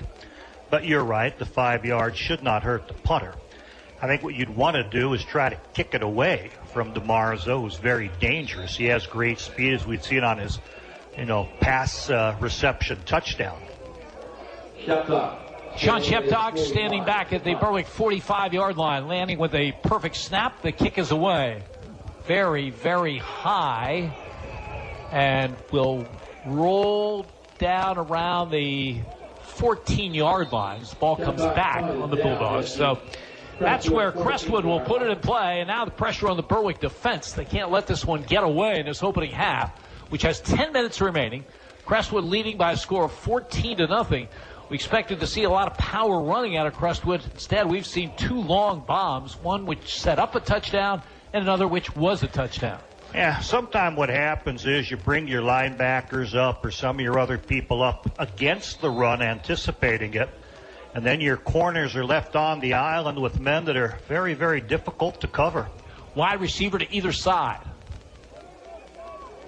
Fiesel goes in motion to the left. The give is to the tailback, Hawley, off the left side, has a head of steam and has some running room and running hard, has the first down. Over the 25 out to the 27. He's a freight train, Jimmy. He got himself going, and Berwick got people over in the area. They're putting shots on him, and they're just not knocking him off stride. The 12 yards on that power run off the left. First and 10 for the Comets. Hawley, who had a 15-yard run earlier. Good running back for this team. A senior, 5'9", 190 pounds. First and 10. Crestwood at their own 26. Clock running 9:25 to go in this opening half. Comets have a 14-0 lead. Again, the I formation. Again, Hawley the call. This time, not much there. Benny Knorr blitzing. Also looking at Gavin Cunningham with penetration. Less than a yard on that gain as Berwick plays it very strong up front. Benny Knorr obviously is the key to Berwick's offense. He's been playing so well at that quarterback position, but he does not take plays off on defense. No. He is very good on defense. No, he's a physical player, and he has that physical mentality when he carries the ball from quarterback. He goes at it hard. Tied for the third on the team in tackles coming into this game as Crestwood uses a timeout. 8:42 to go first half. Crestwood 14, Berwick nothing. You're listening to Bulldogs football on Sports Radio, HLM. If you can't find the GMC truck or SUV that's right for you, then you haven't been to Alexander Family Buick GMC in Bloomsburg. We've got 30 new Sierras in stock. From the hard-to-find AT4 to the luxurious new Denali. Gas, diesel, we've got them. Plus, we've got the all-new 2021 Yukon. But with rebates and discounts up to $9,000, you'll have to get here before they're gone. Check them out at AlexanderFamilyBuickGMC.com or come see us in Bloomsburg because we've got the GMC you want at the lowest price guaranteed. This is Berwick football coach Carm DiFrancesco. You are listening to Bulldogs football on Sports Radio HLM. Berwick Bulldog football. WHLM Bloomsburg, WBWX Berwick. HLM.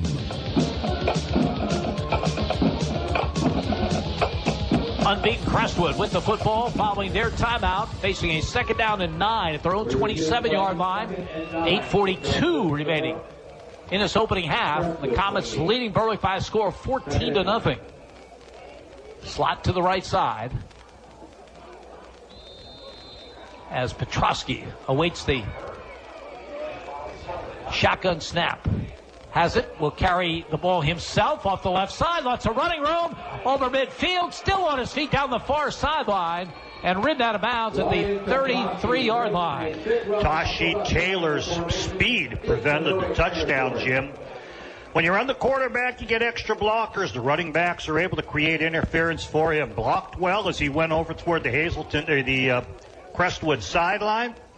Found that seam, accelerated, and only Taji Taylor's speed from linebacker chasing him down from behind prevented the touchdown. 38 yards on the carry by quarterback Ryan Petrosky. We weren't sure we were going to see him at all at the quarterback controls, but he's looked terrific. And he has his team on the march again. And he gives the ball to Hawley off the left side. Hawley has stood up. Boy, that's a really good defensive play. Hunter model, Jim. A blocker came on him, but he realized he had to keep his outside arm free. The blocker pushed him just a little bit in that direction toward Hawley. And Model's able to make the tackle right there at the line of scrimmage. An excellent play on a tough runner. 2nd down and 10. Comets at the Bulldog 35. Yeah, Model had to take on the blocker, not give room to the inside, and still maintain outside contain. Great play.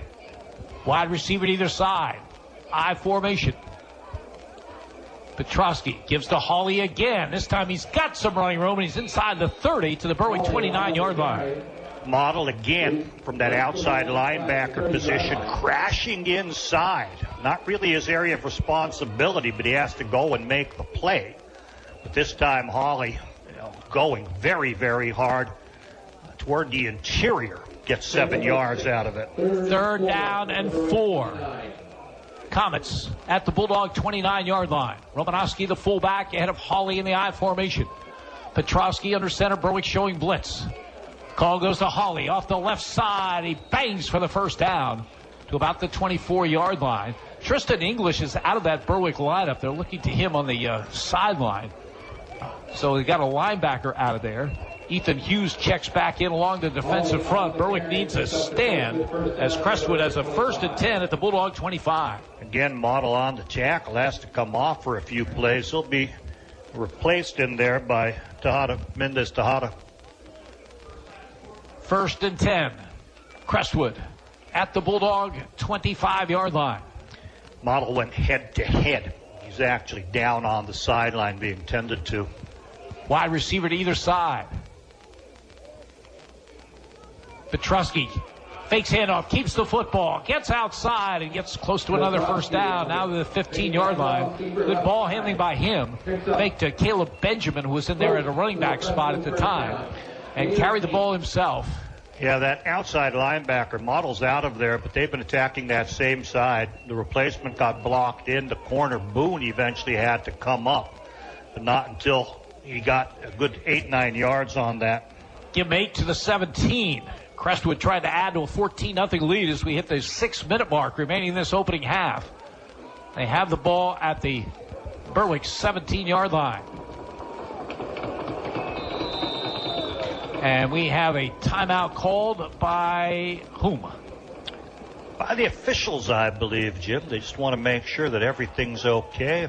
Chains are right. Officials timeout, but they're pointing toward Berwick. There's an injury on the play. There's a Crestwood player on a knee around the 16-yard line. I think it's lineman Oliver Weaver, if I saw the number right. No, it's Aiden Jardine, number 68. Jardine, 68, not 58. Yeah. So they'll tend to him as Crestwood at the 17. They have been impressive in this first half. I mean, they made a great goal line stand. Of course, they are the top-ranked defense of the Wyoming Valley Conference. But Ryan Petrosky, who has missed a lot of this season with injury, looks in complete control at that quarterback position. It's a good system, Jim. You know, I always like power football where you might double down at the point of attack, kick out with a back or a pulling guard, overpower people at the point of attack, and then let the running backs do whatever they can after that. And they bring a lot of people at you, they challenge you, and then along with that, there'll be a little misdirection, especially when you have the quarterback keep it. So I certainly do like the system. This is a bit of a hybrid of what they did with the single wing a few years back, the notion of keeping all the runners behind power, including the quarterback is behind power. Now, the player is off the field, so I'm not sure what the issue is with this long delay. Unless they're going to bring an ambulance over or something and hold things up, I'm not quite sure. Hunter Model is still on the sideline over on the bench. He took a shot to the head on his third or fourth tackle in a row. Came off spitting stuff, as I saw, and the helmet came off, and he was down holding his head. I don't think we'll see him the rest of the game. And he'll be a loss. Physical player, as you mentioned, 9 tackles in the last game.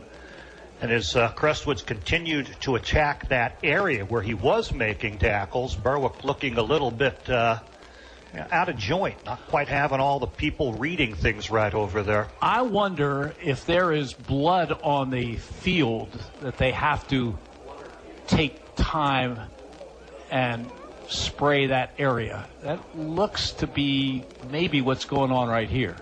And you are correct, James. The AstroTurf, the blood, yep.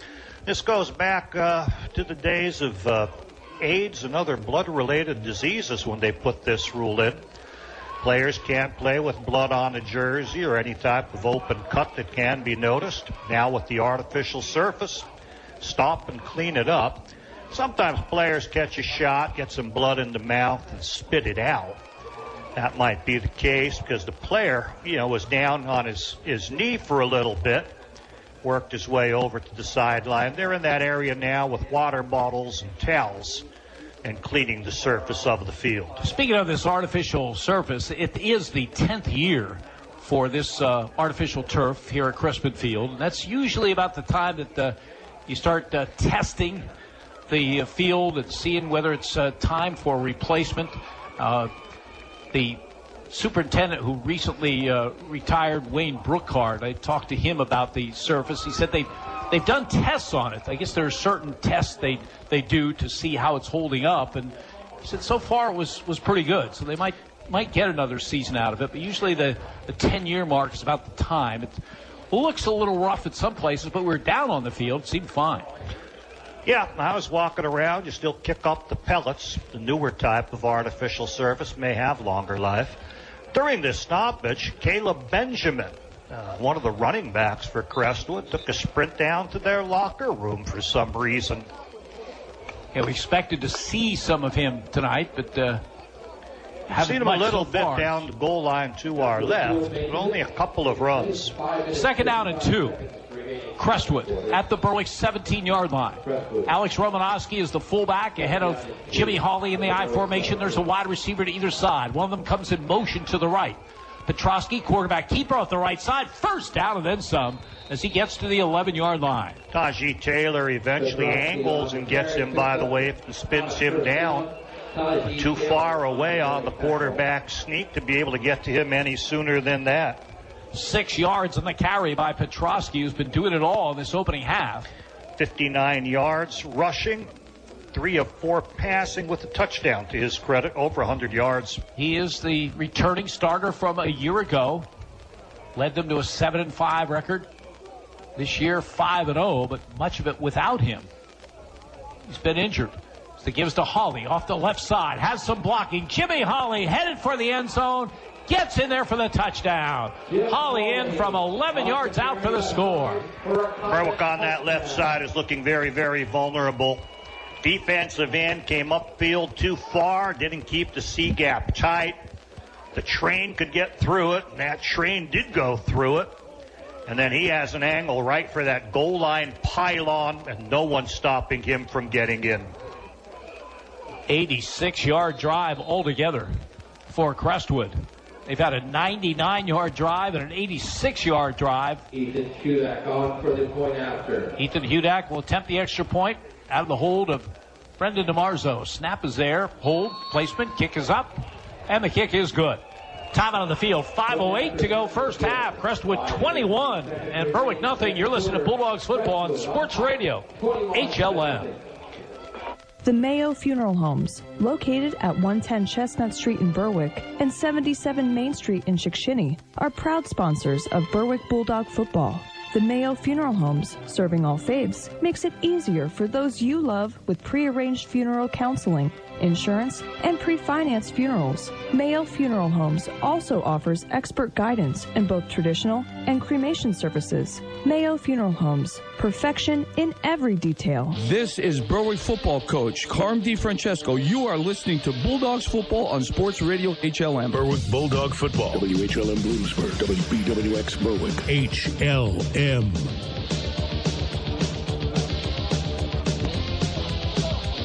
5 minutes, 8 seconds remaining in the opening half. First half dominated by the unbeaten Crestwood Comets.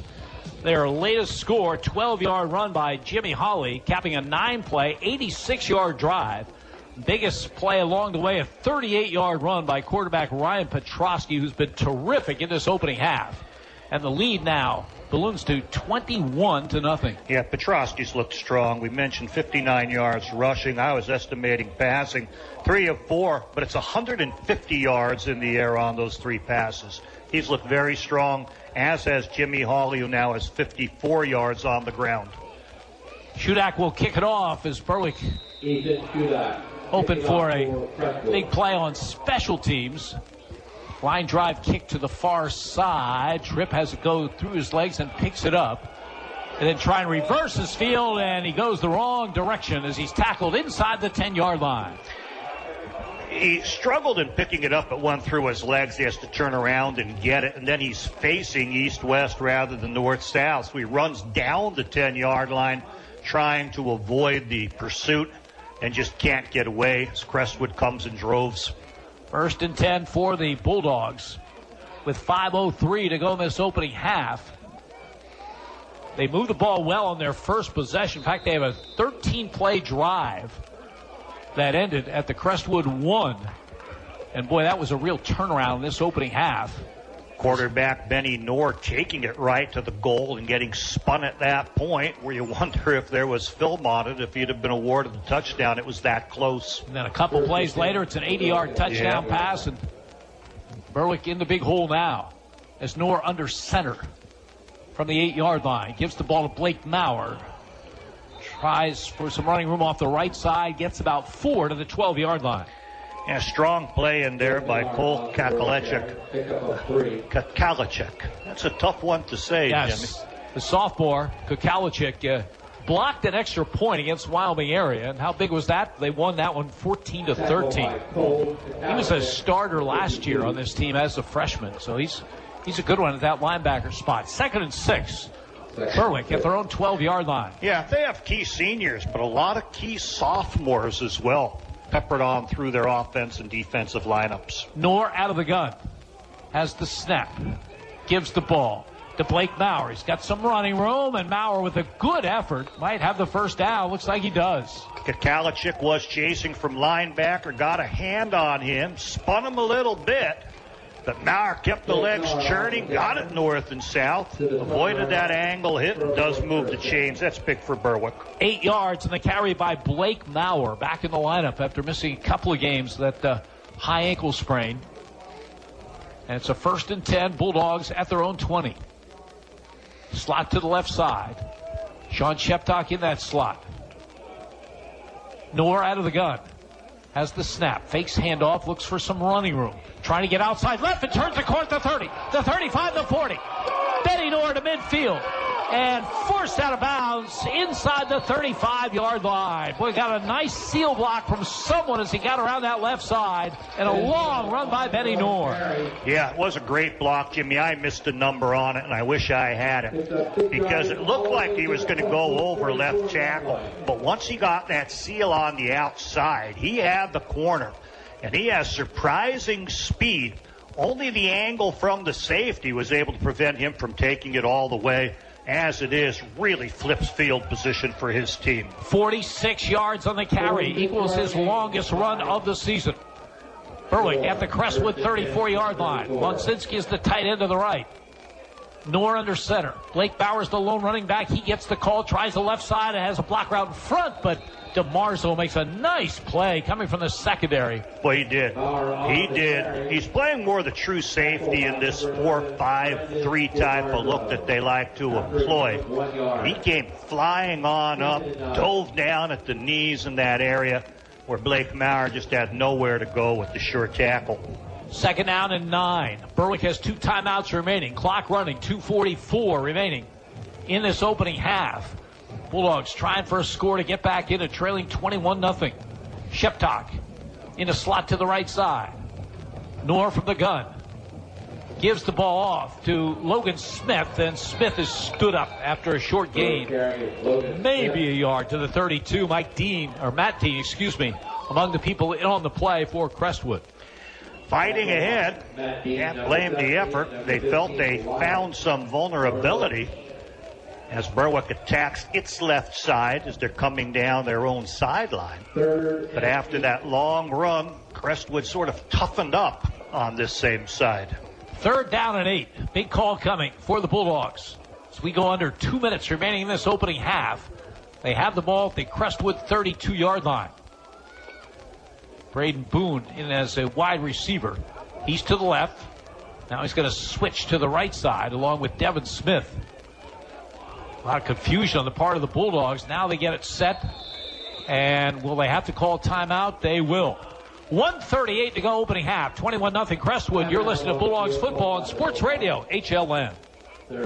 Go Bulldogs from Tri-County Lumber on South Poplar Street, just off Route 11 in Berwick. From the planning stages to the purchase, all the way through to the last nail being hammered, the staff at Tri-County Lumber in Berwick is at your service. Located just off Route 11 on South Poplar Street, Tri-County Lumber offers professional design for your kitchen and bath, cabinetry, and countertops. The products and service you are looking for are located just off Route 11 in Berwick on South Poplar Street at Tri-County Lumber. This is Berwick football coach Carm DiFrancesco. You are listening to Bulldogs football on Sports Radio HLM. Berwick Bulldog football. WHLM Bloomsburg, WBWX Berwick.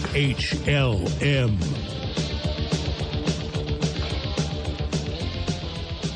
Berwick with 1 timeout remaining, 1:38 remaining in the opening half. They trail Crestwood 21-0. They do have the ball at the Comet 32-yard line, but they face a 3rd down and 8. Looks like they want to go with the same play, but make sure they have the formation right and everyone on the same page. Trips up to the top. 1 receiver at the bottom, Sean Sheptock. Watch for them isolating him. Noor awaits the shotgun snap. Has it. They're coming on a blitz. Nice block from Blake Maurer. Long pass to the end zone. Sheptock goes up. Can't make the catch. And it goes incomplete. There is no interference call. None called, but was there interference is the question. Man stayed with him tight. That's Noah Schultz, Jim, the sophomore who quarterbacked for a lot of the season. I thought there was an awful lot of contact. In fact, I think he even pulled the arms down from Sean Sheptock, who normally can win the one-on-one battles, fight for that football, but he just didn't have both arms to grab. They came on a blitz that time, and what a terrific block. Blake Maurer is just 5'8", 170 pounds. But he got the blitzer and allowed Noor to get the pass away. Now here's a 4th and 8. Berwick at the Crestwood 32-yard line. Noor out of the gun. Back to throw. Here comes a rush. Try to get outside right. Throws on the run. Incomplete.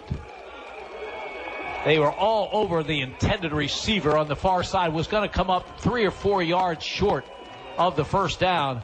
At any rate, it was Sean Sheptock, and he goes off, really favoring his left arm. Yeah, holding down around the left wrist area, Jim.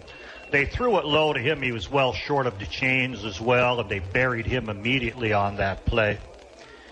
So they lose the ball on downs. Sheptock looks like he's holding that arm, and they're not quite getting the trainers to him quick enough. Now they're finally able to circle him as he's sort of stomping about with the pain. See how Crestwood plays it. They've got 2 timeouts remaining, 1:23 to go. Petrosky rolling to his left, plants his feet, fires a pass, incomplete. He took a hit just as he got that pass away. Wants a roughing the passer, but is not going to get it. No, I believe it was Spencer Kishbaugh coming again from the far side. I think they're very conscious of rolling the quarterback away from Kishbaugh. And then he chases and still puts some pressure on that quarterback, forcing the throw. Yeah, we've seen that strategy doesn't always work against sophomore Spencer Kishbaugh. He's made some plays during the course of the season where he's run down the opposing quarterback from the far side. Here's a 2nd and 10 Crestwood with 1:17 to go in the half. Slot to the right, slot to the left. Petrosky on a quarterback draw. Looks for some running room and not much there. Defended well by the Bulldogs. He'll pick up just 2 to the 34-yard line. They hit the right spot. The tackle and Kishbaugh were twisting on that play. So Kishbaugh's going away from where they're opening the hole. But Tajee Taylor saw the quarterback coming, and he attacked the line of scrimmage to keep that to almost nothing. Clock running, 50 seconds remaining in the half. Crestwood facing a 3rd down and 8.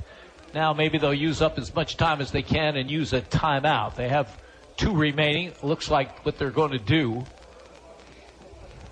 They may just want to run out this clock after this timeout call. They'll have an opportunity to do that.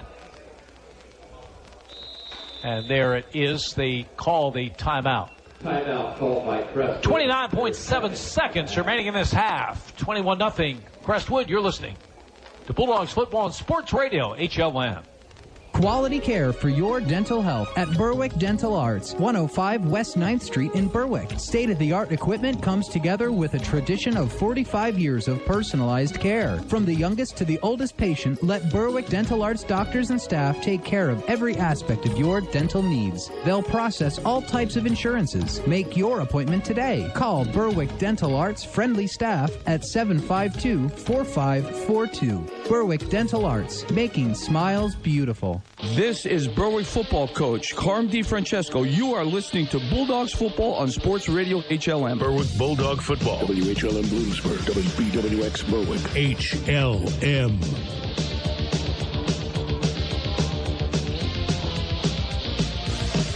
Just 29.7 seconds remaining in this opening half. Crestwood leading Berwick 21-0. Comets following their timeout. They have 1 left. They face a 3rd down and 8 at their own 34-yard line. Petrosky's back to throw. Looking. Avoids the tackle attempt by Spencer Kishbaugh. Goes to the far side and is ridden out of bounds with 19.4 seconds to go. And ridden too far out of bounds, and a flag flies. Gavin Cunningham, who's playing the right tackle, was able to kind of cover up when Kishbaugh over-pursued and ran by him. He showed surprising speed to get the quarterback and get him beyond the line of scrimmage. A little too emotional, though, in getting to that sack. I didn't quite see the finish of the play, but the officials felt it was unsportsmanlike, and that'll allow for the Comets to kill this half, although I'd throw deep. Why not? They've had a lot of success with it. They had the ball near midfield, their own 49 to be exact. 19.4 seconds to go. Remember, they have a good kicker, and they have a timeout remaining. Yes, they do. So they don't need a touchdown here. Pretty good completion. Now Berwick's going to talk about it. We'll keep it right here as the Bulldogs use their final timeout. Yeah, they're trying to match personnel. They brought Tajee Taylor off. He's more of a run-stopping type linebacker, probably not as strong in the pass coverage because he hasn't worked there as long. So they tried to get an additional type of pass protection man in there, add to the secondary with sort of a nickel or dime look. I don't think they were happy with the look they had, so they wanted to call that last time out. You don't get anything for taking it into the half house, and make sure you have the personnel in that's going to be best suited for what you anticipate. Yeah, Berwick will try to keep it at 21-0. They will get the football to start the second half. And it's not like they are shut out on the scoreboard, but they haven't been shut out on that offense. They've moved the ball. Yes, they have. Right now they have to worry about stopping Crestwood from moving the ball into field goal range. Nick Kreitzer has a 54-yard catch. Brendan DeMarzo has an 80-yard catch. The guy I'd keep an eye on is that superior athlete. We've seen him defensively. He's a tight end, Logan Arnold. He makes some big catches for them. You might show him as a blocker, then release him down the middle. Hit him, let him ramble, then use the timeout and see if you're close enough for the field goal. Berwick a 3-deep secondary with Braden Boone, Blake Maurer, and Devin Smith. 19.4 seconds remaining. Crestwood their own 49. One timeout remaining. Wide receiver to either side. Petrosky under center. Gives the ball off to Holly, and he sweeps the left side, and he is hit hard about the 40-yard line. They went back in with Tajee Taylor, and he went from the middle of the field over the sideline, but it's 10 yards deep, but you're playing more of a prevent. Gave him a heck of a shot. I think he broke the chains over on the far side. Look at that yard marker, Jim. They have to paste it up. And a holding call against Crestwood. Really surprised at the play call. Yeah, I am too. Maybe they felt Berwick will be in such a prevent they won't be able to stop a straight running play. He got the first 10 yards rather easily, but he was going to have to get 20 or 30 to put them into field goal range. You ran him to the sideline. You might have felt you can get him to go out of bounds and then do another passing play and use the timeout. 1st and 14. Comets back at their 45-yard line. 14.3 seconds to go in the half. Petrosky takes the snap, carries the ball himself off the left side, will not get out of bounds, and will not get anywhere near a first down, and that is how the first half will come to an end. With the score, Crestwood 21, Berwick nothing. You're listening to Bulldogs Football on Sports Radio, HLM. S.J. Kowalski Heating and Air Conditioning sells comfort. Since 1972, S.J. Kowalski understands the importance of doing business locally. They service what they sell and take pride in customer satisfaction. S.J. Kowalski is a trained comfort specialist, a Lennox dealer, and they are Northeastern Pennsylvania's premier dealer of Mitsubishi ductless mini split systems. S.J. Kowalski also sells and installs energy-efficient Rinnai water heaters and geothermal systems. Call 1-888-KOWALSKI and ask about special promotions and zero-interest financing. After serving their country proudly, the associates at J-Dog Junk Removal and Hauling are ready to serve their community and you directly. They bring their military standards of respect, integrity, and trust to your junk removal needs. Their services include light hauling, contractor cleanup, general labor services, hot tub removal, estate services, and many more. Contact them at 844-GET-JDOG or check out their reviews on Facebook and Google or stop by their homepage at jdog.com. IndependenceFord.com is officially announcing the biggest pre-owned vehicle sale in Independence Ford's 35-year history. Huge discounts, great trade values, and the lowest interest rate in years. If you need a vehicle, now is the time. Need a deal on a new vehicle? How about 0% for 84 months on 2019 F-150s? And ask about their lifetime oil change program on all new car sales. Now is the time to shop IndependenceFord.com. Independence Ford, 3101 Columbia Boulevard. Better people, better prices. Have you heard the buzz about Bazing? Discover the money-saving benefits of a new Bazing checking account from First Columbia Bank. You'll earn interest and save money with local and national shopping and dining deals. And that's not all. You'll also get cell phone protection, roadside assistance, prescription drug savings, and more. Plus, for a limited time, when you open your new Bazing interest checking, we'll thank you with a free pair of Century earbuds. Now that you know what the buzz is all about, make a beeline to First Columbia Bank and open your account today. Terms and conditions apply. This is Berwick football coach Carm DiFrancesco. You are listening to Bulldogs Football on Sports Radio HLM. Berwick Bulldog Football. WHLM Bloomsburg, WBWX Berwick. HLM.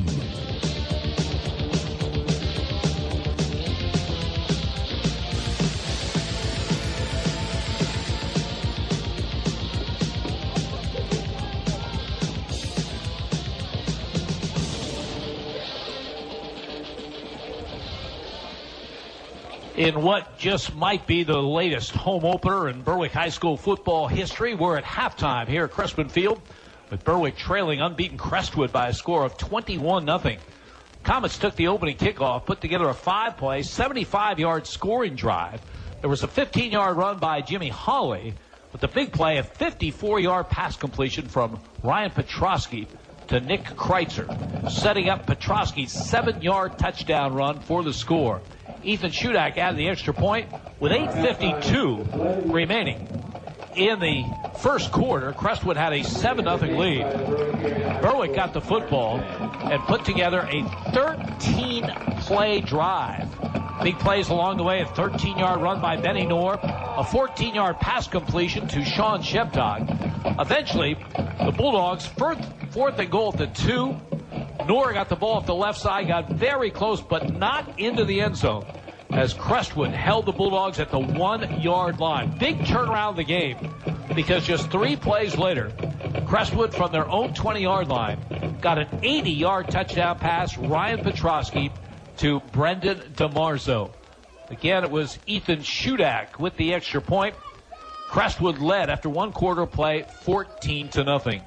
They added to that lead in the second quarter. Another long drive, 9 plays, 86 yards. Jimmy Hawley going in from the 11-yard line for the score. Biggest play along the way, a 38-yard run by Ryan Petrosky, who was terrific in that opening half. Ethan Shudak kicked the extra point.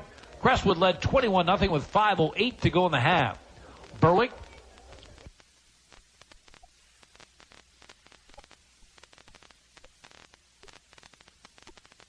moved the ball well, got into Crestwood territory. Big play, a 46-yard run by quarterback Benny Knorr. But the Bulldogs eventually gave it up on downs.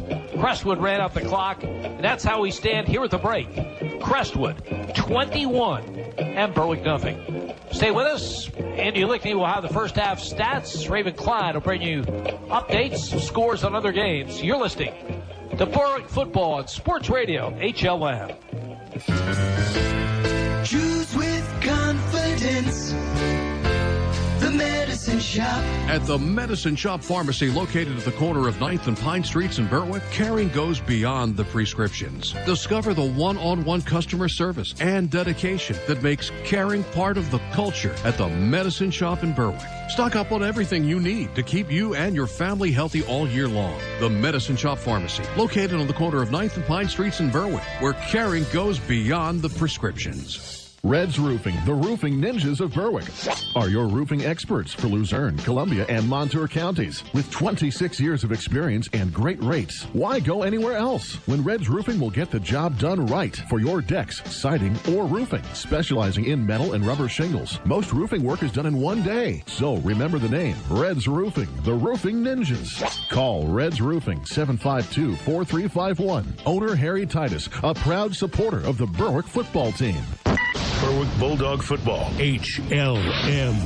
In high school football scores tonight, there are a bunch of scores around here, but due to the current situation in the country, some scores are kind of hard to find, so we'll just list what we've got. In the second, Southern Columbia leads Central Columbia 32-3. At halftime, Bloomsburg leads Midwest 21-2. At halftime, Wyoming area leads Nanticoke 29-0. At halftime, Selinsgrove leads Shamokin 13-0. At halftime, Jersey Shore leads Central Mountain 7-3. At halftime, Mifflinburg leads Hughesville 22-0. At halftime, Loyalsock and Lewisburg are tied at 14. In the second, Montoursville leads Warrior Run 50-0. In the second, Muncie leads Wyalusing 28-0. In the second, Shikellamy leads Milton 20-0. And at halftime, Pottsville leads Jim Thorpe 7-3. In other news, the Wyoming Valley West and Hazleton area game has been canceled due to COVID, and the Dallas-Williamsport game will be played tomorrow at 1 p.m. For HLM Sports, I'm Raven Klein. Berwick Bulldog Football, HLM. Berwick, Crestwood showing why they're an unbeaten football team. They lead Berwick 21-0. Statistics from the first half, Andy Lickney. Well, in statistics, Jim, Crestwood leads like it does on the scoreboard. It's a pretty obvious statistical lead. in total yardage, 266 yards for Crestwood. Berwick held at 150. So over 116 yards, actually exactly 116 yards. The advantage going to Crestwood. They're pretty even both on the ground, 116 for Crestwood, 106 for Berwick. But a lot of that's coming out of the quarterback, Benny Knorr. In the air, though, it's 150 yards for the Comets, just 44 yards for Berwick. Berwick's found it tough going against a very, very strong defense, kind of as expected. On the ground, Sean Sheptock has tried two wide receiver reverse type actions, sweeps, jet sweeps, 2 carries, 6 yards. Blake Maurer has been off for a while, 7 carries, 21 yards for him. Logan Smith carried once for 1 yard. And then it goes to the quarterback, Benny Knorr. He's been a leading ball carrier on this team. And he is again here in the first half of this game. He has 7 carries for 78 yards.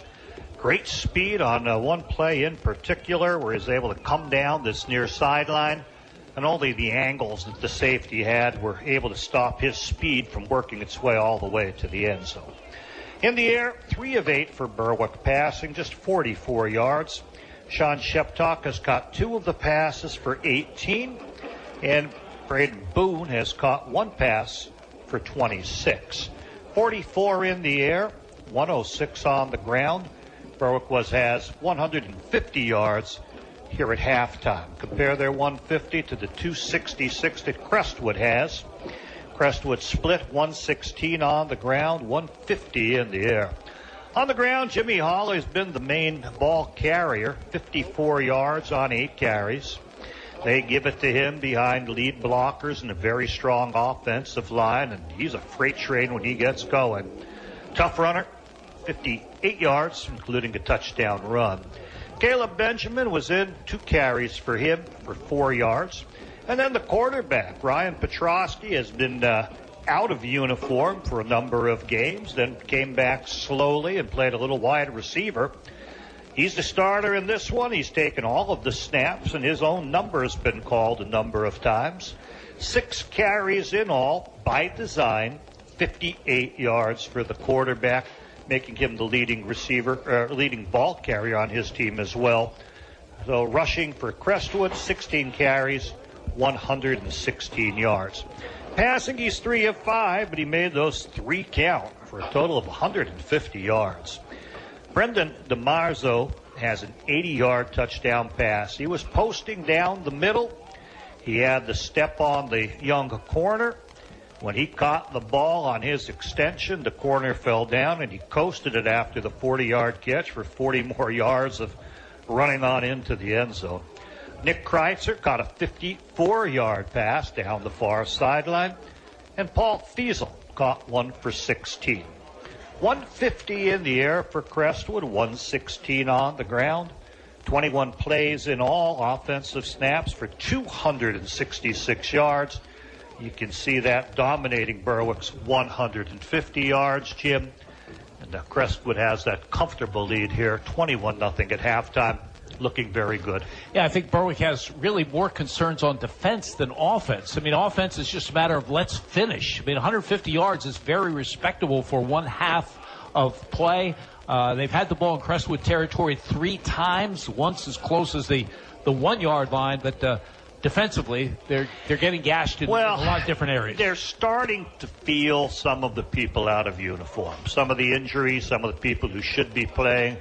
You know, you have key stars to this team that have taken themselves out of ball games and can't dress. And eventually that does catch up. You have some young guys who've stepped up, but now game planning against those guys. They're seeing some superior talent on Crestwood. They're seeing some better linemen that are neutralizing some of the defensive end play.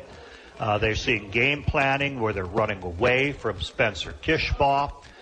They're seeing more people coming at them from more directions.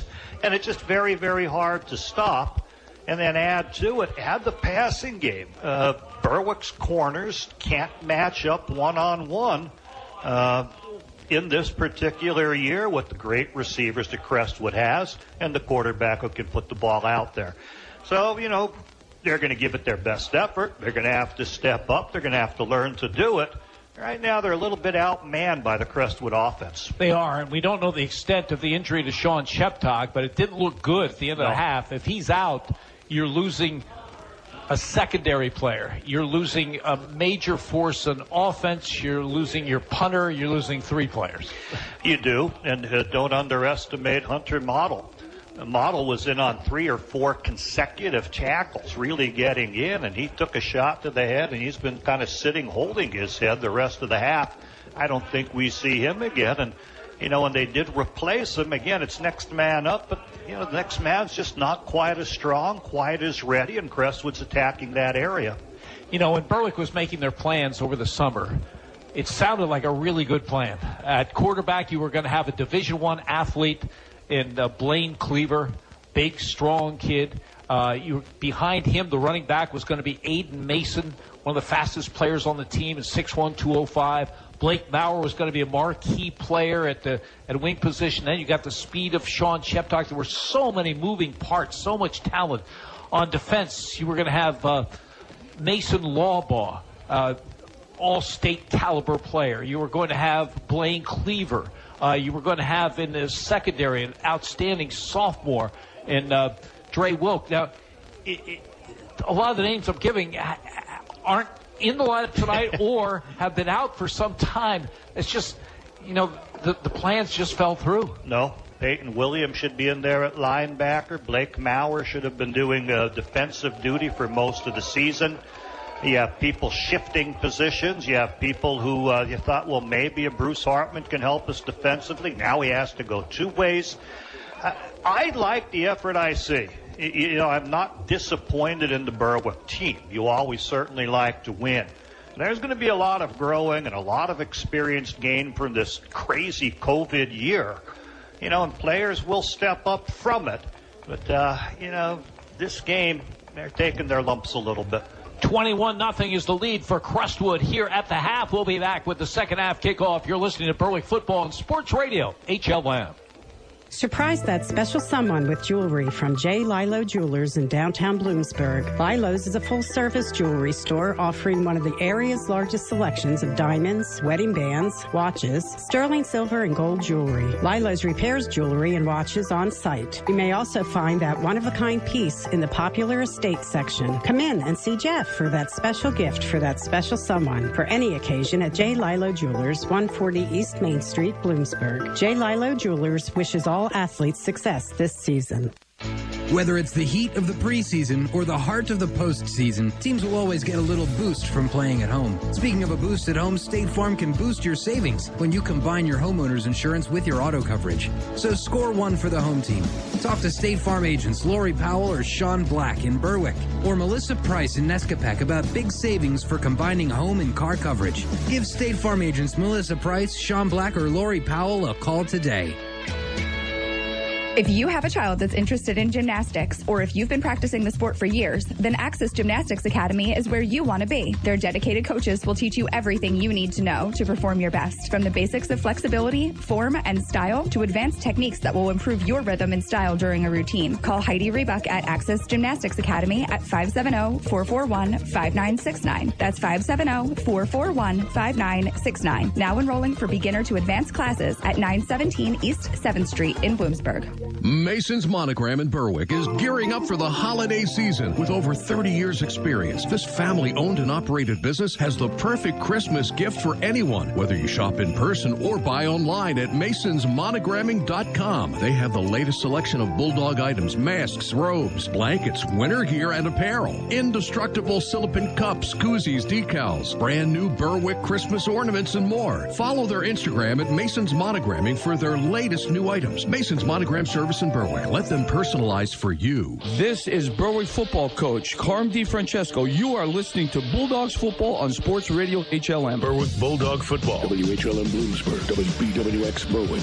HLM. Jim Noel and Andy Lickney from Crespin Field in Berwick. Home to Berwick football since 1929. But seeing its first action here tonight, it's Berwick's home opener. It's not gone well for the Bulldogs through the first half. They trail 21-0. We've gone over all their injury issues, and they continue to mount. As we see Sean Sheptock without the pads on down below us. Looks like a left shoulder issue as he has a wrap around that. So a major weapon for Berwick taken out of their offense. Of course, a starter on defense as well, and the punter as well. Berwick will get the football to start this second half. And we mentioned they were able to move the ball in the opening half, just weren't able to finish. Had 3 trips into Crestwood territory. The most serious is they got down to the 2-yard line where they had a 4th and goal and came up short. But they've not been able to finish, and with Sheptock not in there, it's going to be a little more difficult as Crestwood has the lead at 21-0 as they are 5-0 for the first time since 2014. That was the best season in school history. You go back to 2014, they finished 12-1. They won the school's only district title, and they've only beaten Berwick 3 times prior to tonight, but 2 of those times were in that 2014 season. 28-20 in the season opener, and then in the district final, 35-19. They were coached then by Greg Myers. He stepped down prior to beginning of last season, and his assistant, Ryan Arcangeli, has taken over. This is his second season. Done a good job. They were 7-5 a year ago. 5-0 and leading 21-0 tonight. And they do have some talented seniors, but they also have a number of sophomores. In fact, as I mentioned before the game, 13 sophomores on their depth chart, 7 of them starters. So he has this program in good shape as they get set to kick it off here for the second half. Yeah, when we talk high school depth charts, Jimmy, we don't go too deep at too many positions. It's where we expect to see some people. So these are people who are genuinely getting playing time, not just populating some too deep depth chart where they don't get action. Ethan Hudak will kick it off. Berwick will be moving from our right to our left in this second half. Crestwood with that 21-0 lead as Hudak gets his foot into it. High up the middle, and it's Devin Smith at the 6-yard line. To the 10, to the 15, to the 20. It's by one man, tries to turn the corner, and is knocked back at about the 18-yard line. Marcus Vini getting on down, starting cornerback for the team. And a very physical tackle at that. He put a move on one man. When he got to Vini, tried to shake and bake him. Vini grabbed him up around the shoulder pads and spun him hard to the ground. Yeah, we've talked about the Crestwood offense and defense. They're pretty good on special teams as well. Oh, yeah. Heck of a kicker. And the coverage units, we saw one where they were tackled down at the 10-yard line. Here inside the 20. That's amazing for high school football. So Berwick with the football as we get started here in the second half. Again, the Bulldogs move the ball in the first half, but have nothing to show for it. 0 on the board as Devin Smith is in there as a wide receiver to the right. Again, they're playing without Sean Sheptock here in the second half. Blake Maurer is the running back to the right of Benny Knorr, who awaits the shotgun snap from Bruce Hartman, and movement both ways. Yeah, but I think Berwick's going to be called for it. Spencer Kishbaugh is one of these 2 power backs, like wings, but set tighter inside, like an offset power eye. He got himself moving, and he's not allowed to move. So instead of 1st and 10, 1st and 15, Berwick showing a power running formation. And now that it's not just 10, they need 15. Probably still go with the huddle call from the original play, but after that, they may have to adjust. Devin Smith is the only wide receiver. He's wide to the right. Knorr. And again, not Kishbaugh this time. Tristan English, he's in that other spot in the power eye. So the formation seems to be somewhat haunted for Berwick as both people, one on the left, now the one on the inside, jumping and setting Berwick back. And again, there's no excuse for these back-to-back penalties, but you do have people playing positions they haven't played before. Are both sophomores, Jim? I believe they may be. Yes, they are. And they've been playing defense primarily. I haven't seen much of them offensively until this game. 1st and 20 for Berwick, going in the wrong direction. They're back at their own 8-yard line.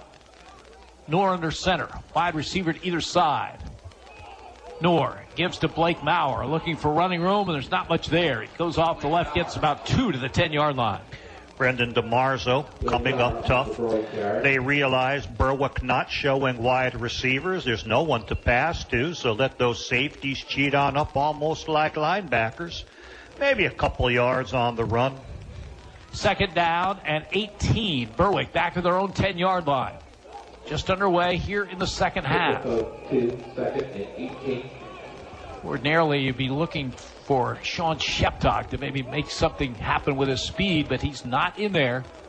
Injured and out for the second half as Noor rolls right to throw. Man in pursuit, gets the pass away. It's Braden Boone, breaks one tackle and another. Still on his feet, has the first down and then some.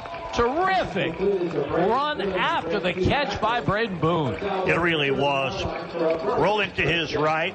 There's poor blocking, so there was pursuit coming after the quarterback. Throws on the run to Boone, who's not that far away, maybe 5 yards downfield.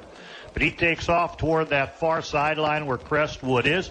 Picked up a real nice block by Devin Smith, and then extended the run and unbelievably managed just to get the chains. 24 yards on the catch by Braden Boone. He also broke a tackle and had a nice reception in that opening half. First and 10 Bulldogs at their 34.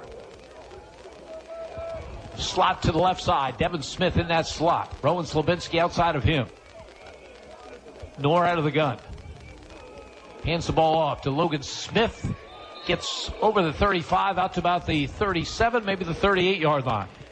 Runs hard, but the Comets anticipating the running game. And again, great personnel, linebackers in the front four. And it'd be tough to burst it in there against this Comet defensive unit. Second down and 7 for the Bulldogs at their own 37-yard line.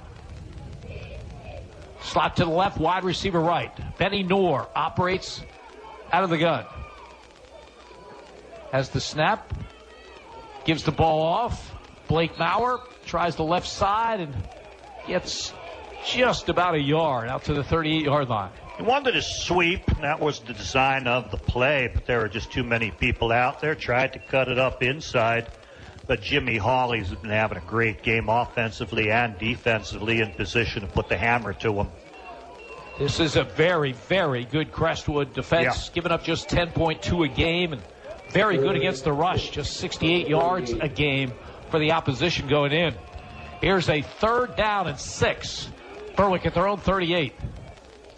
Noor has the shotgun snap, and he's back to throw, and he fires, has Slabinski, and he can't hang on.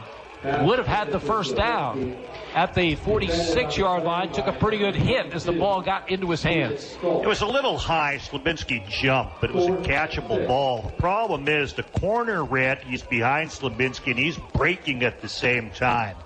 He's about ready to hit the ankles as Slabinski's touching the ball, and he's ready to upend him, and Slabinski just can't keep the focus to make that catch. It was the free safety, Ethan Stoltz, a 6', 170-pound junior, who made the hit for the Comets. Now it's Benny Noor who's going to do the punting for Berwick, and it's blocked. It's blocked, and it's going to be returned for a touchdown. Logan Arnold goes in for the score. The ball was blocked right into his hands. Ryan Harding was the only man coming in. He's coming from the left defensive side. Didn't get real far, but Benny Noor's not used to punting. He took a step and maybe a step too far. He wasn't as deep as you'd expect.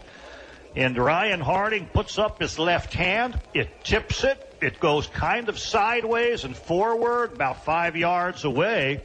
And at that point, Logan Arnold very easily picks it up, and there's no one left to even chase him as he goes in for the score. And we mentioned the special teams of Crestwood. They come up big there. Now, Hudak will attempt the extra point, but a penalty before that, illegal procedure against Crestwood.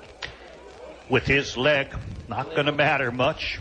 Picks up that plastic tee that you're allowed to use in high school. He'll just back it up to 5 yards, put it on down, smile, say, I can do this. DeMarzo will do the holding for the Comets. Alex Romanowski does the long snapping. The kick is up, and it is plenty good. Time out on the field, 9:05 to go third quarter. Crestwood 28, Berwick nothing. You're listening to Bulldogs Football on Sports Radio, HLM. Forge Pub and Eatery on 11th and Mulberry in Berwick is where you need to go when you want a delicious homemade meal. Even the salad dressings are scratch-made. Open every day at 11 with free delivery to the Berwick area. And check out their Facebook page to get the daily specials. They have a full bar, 10 beers on tap with 5 rotating seasonal brews, and an extensive selection of domestic and craft beers. It's the perfect place to go out with colleagues or for date night. Forge will always impress. Forge Pub and Eatery in Berwick is a proud supporter of the Berwick Bulldogs football team. This is Berwick football coach Carm DiFrancesco. You are listening to Bulldogs football on Sports Radio HLM. Berwick Bulldog football. WHLM Bloomsburg, WBWX Berwick. HLM. We talked about how much Berwick might miss Sean Sheptock out with an injury in the second half. How they would miss him on offense, how they would miss him in the secondary. But he's also the team's punter. And the first time this season they attempt a punt with anybody but Sean Sheptock, it is blocked, returned for a touchdown, and Crestwood has extended their lead to 28-0. Yeah, Benny Knorr looked to do everything right. He wasn't really slow with the kick, but I don't think he was back the same 15 yards that you normally see Sean Sheptock. You know, he's not used to judging that amount. He might have been back more like 11, and that distance just enough for the man to get an arm up and block it. Ethan Shudak, following his extra point, will kick it away. Beautiful kick. Backs Blake Bauer back to the 5-yard line, to the 10, to the 15, and he will be stopped short of the 20-yard line. 2 flags down on the play. But again, terrific kick by Shudak, and then terrific coverage by the Comets. Josh Hillip, just a sophomore, 5'9", 150 pounds, got down there that fast. And there was just nowhere for Blake Bauer to go. He just, collapsed on top of him, made a wonderful play. And again, the tackle inside the 20-yard line and probably moving it back because there's very little the kickoff team can do to be penalized outside of a face mask in these situations. So half the distance to the goal. So Berwick's first possession of this third quarter, they started on their own 18. This one they'll start at their own 8 with exactly 9 minutes remaining in the third. And Crestwood leading this one by a score of 28-0. I like the specialty team play, Jim. They force you to hold them or they'll get to the man. And they make the tackles inside the 20. It's a rarity in high school. Knorr out of the gun. Slot to the left side. Logan Smith gets the call. Tries the left side, getting what he can. It's only to about the 10-yard line before he's gang tackled. Yeah, they have a lot of people in there, including Logan Arnold, who scored the touchdown on the blocked punt. He plays play side, the 2 receiver side. Let them come at him. He's going to fight things off and help stop that play. But as you mentioned, 3 or 4 other white and red jerseys collapsing on it. Second down and 8. Bulldogs at their own 10-yard line. Braden Boone is wide to the right side. Like to slot to either side is Knorr from the shotgun. Quarterback draw, looking for room. Bounces it outside. Has room to the 25, to the 30, out to the 34-yard line. Logan Smith had a real nice block on the inside for him, Jim. He wanted to take it inside. He saw Logan Smith's block. He said, I can run behind that, and then he broke it toward the Berwick sideline. He's been a great running quarterback for the Berwick team. You know, as much as quarterbacks run, you kind of lose it in your mindset when you're playing defense, and it always seems a little bit of a surprise when the quarterback comes at you with that football. Isaac Tripp is in the Berwick offense. 23 yards in the carry by Benny Knorr, and Berwick with a first down at their own 33. Give Benny Knorr 101 yards on the game rushing. Second straight 100-yard rushing game for him as the call goes to Logan Smith up the middle. He'll get just a yard to the 34-yard line. Just not much room to run in there, Jim. He gets it. He explodes. He finds that little seam. And before you know it, Crestwood's collapsing on that running back with 2-3 players. And the other thing with Sheptock out of there is you don't have the deep threat that could maybe loosen up this defense a little bit. Second down and 9. Berwick at their own 34-yard line. 3 receivers to the right. Devin Smith to the left. Logan Smith to the left of Benny Knorr. Gets the shotgun snap. Keeps the ball after a fake to Smith. And is brought down by Hawley, but not before he gets to the 40-yard line. 6 yards in the carry by Benny Knorr. Give him 107 on the game. Little misdirection. Quarterback gets it in shotgun. Everything's going to the right, but then it bends inside just that little bit where a seam is created. Makeable third down here. They need about 3 yards. Benny Knorr holding his ribs as he got it from that play. Oh, boy. About the last thing Berwick would need here. 3rd down and 3. Clock running. 6:12 to go in the third quarter. Bulldogs shut out to this point. Knorr out of the gun. Slot to the left, slot to the right. Has the snap, back to throw, fires, has his man, Slabinski, and a first down out near midfield. Quick out from Benny Knorr to Rowan Slabinski, and Berwick moves the sticks. I believe the first catch of the season for Rowan Slabinski, Jim, was real simple, went down about 6 yards, ball delivered to him, falls forward for another 4 or 5 as he goes. 8 yards altogether for Slabinski. Benny Knorr with the strike, and Berwick with the first down at their own 48-yard line. Devin Smith wide to the left side. Logan Smith to the left of Benny Knorr, who awaits the shotgun snap from Bruce Hartman. Hands it off to Logan Smith off the right side. Nice surge this time over midfield to the Crestwood 47-yard line. Strong effort by Logan Smith. Yeah, I really like the way he runs, Jim. He gives you that full throttle effort every play. There's speed. There's surprising power from a fellow who's not oversized. Good 4-yard gain, and he had to earn it. 2nd down and 6, Bulldogs. 4th time in the game they've been in Crestwood territory, but nothing on the scoreboard yet. They trail 28-0 here with under 5 minutes remaining in the third. Slot to the left, slot to the right. Knorr has the snap, gives to Logan Smith, hit at the line of scrimmage, and maybe got back to that line of scrimmage. Ryan Harding, the punt blocker, had penetration. He made contact about 2 yards deep. Slowed Logan Smith down before he can get much on the run. 3rd down and 6. As Benny Knorr trotted near the sideline. Got the play call from assistant coach Mike Bennett. Now a 3rd down and 6 for the Bulldogs.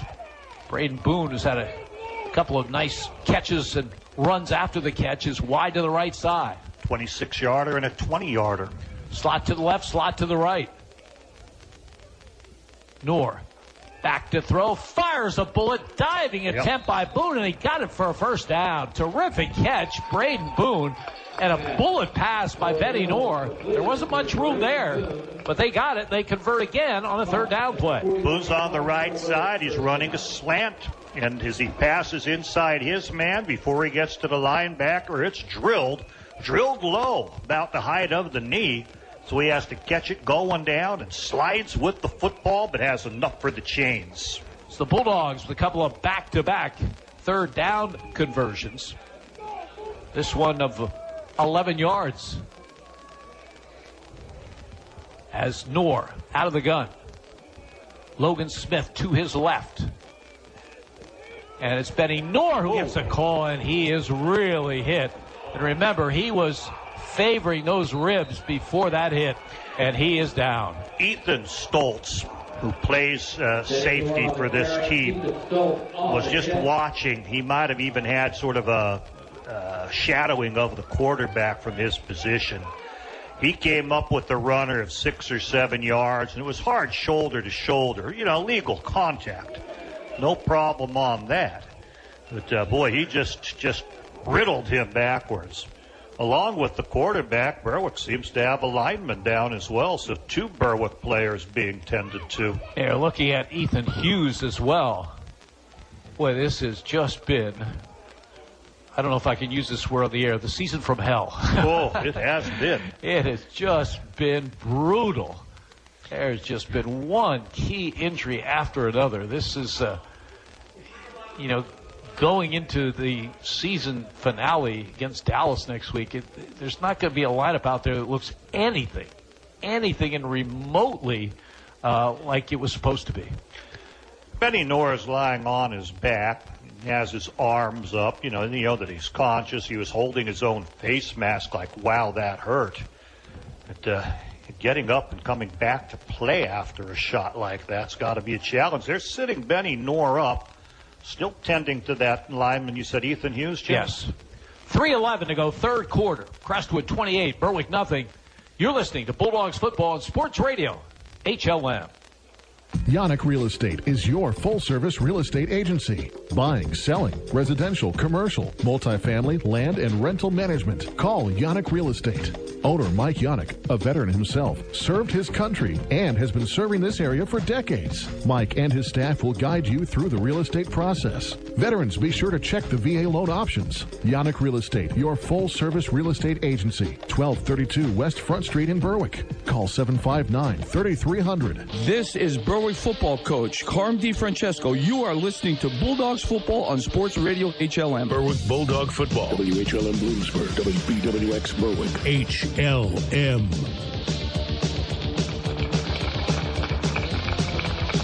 3 minutes, 11 seconds remaining in the third quarter play. 2 Berwick players injured on that last play. One lineman, Ethan Hughes, is being helped off, being carried off. He's not able to put any weight on his one leg. The other is quarterback Benny Knorr, and he is being carried off as well. So that the play could hardly have been worse for Berwick. Knorr, as we mentioned, had been holding his ribs for several plays prior to that run, and he took the biggest hit of the night.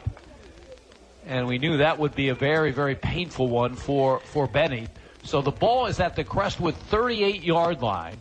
Comets lead this one 28-0. Berwick with the football in Crestwood territory.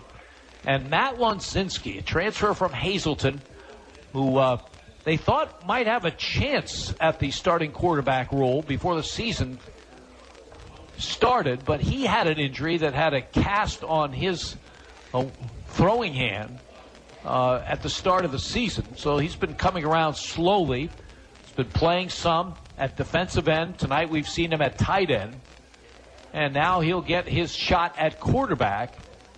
He'll face a 2nd down and 7 situation at the Crestwood 38. Rather strange. Big Brian Knorr carried Benny Knorr off the field by himself, the way you'd see a person carrying a baby. Eventually, Tashi Taylor came out, and they kind of fireman carried him side by side on, and they have him sitting on the sideline. Blake Maurer is the lone running back. He is behind Matt Lunzinski, the sophomore under center. Got a wing to either side. The call goes to Maurer. He is hit and dropped right at the line of scrimmage. 3rd and 7 coming. Matt Dean, a two-way player in that interior line, coming down hard and taking care of Blake Maurer on the tackle. 11th play of the drive coming. It started at the Berwick 8-yard line, but now it's without quarterback Benny Knorr, who they're tending to on the sideline. Bulldogs face a 3rd and 8, and they'll talk about it. Timeout, Berwick. 2:13 to go in the third. 28-0 Crestwood. You're listening to Bulldogs Football on Sports Radio, HLM. If you have a child that's interested in gymnastics, or if you've been practicing the sport for years, then Access Gymnastics Academy is where you want to be. Their dedicated coaches will teach you everything you need to know to perform your best, from the basics of flexibility, form, and style to advanced techniques that will improve your rhythm and style during a routine. Call Heidi Rebuck at Access Gymnastics Academy at 570-441-5969. That's 570-441-5969. Now enrolling for beginner to advanced classes at 917 East 7th Street in Bloomsburg. This is Berwick football coach Carm DiFrancesco. You are listening to Bulldogs Football on Sports Radio HLM. Berwick Bulldog Football. WHLM Bloomsburg. WBWX Berwick. HLM. 2:13 remaining in the third. Berwick, 3rd down and 7. They have it at the Crestwood 38-yard line. We incorrectly identified the Berwick lineman that was injured. It's not Ethan Hughes. He is still in there. Bruce Hartman was the injured player, and he's sitting on the sideline getting some treatment. And now the sophomore Lunzinski under center, facing the 3rd down call. Has it, back to throw, fires too high for his intended receiver, Braden Boone, who was right at the sticks on the far side at the 30-yard line. Accurate pass, and they probably had the sticks. Showed a rifle, though, Jim. 1, 2, 3 step, turn, and throw.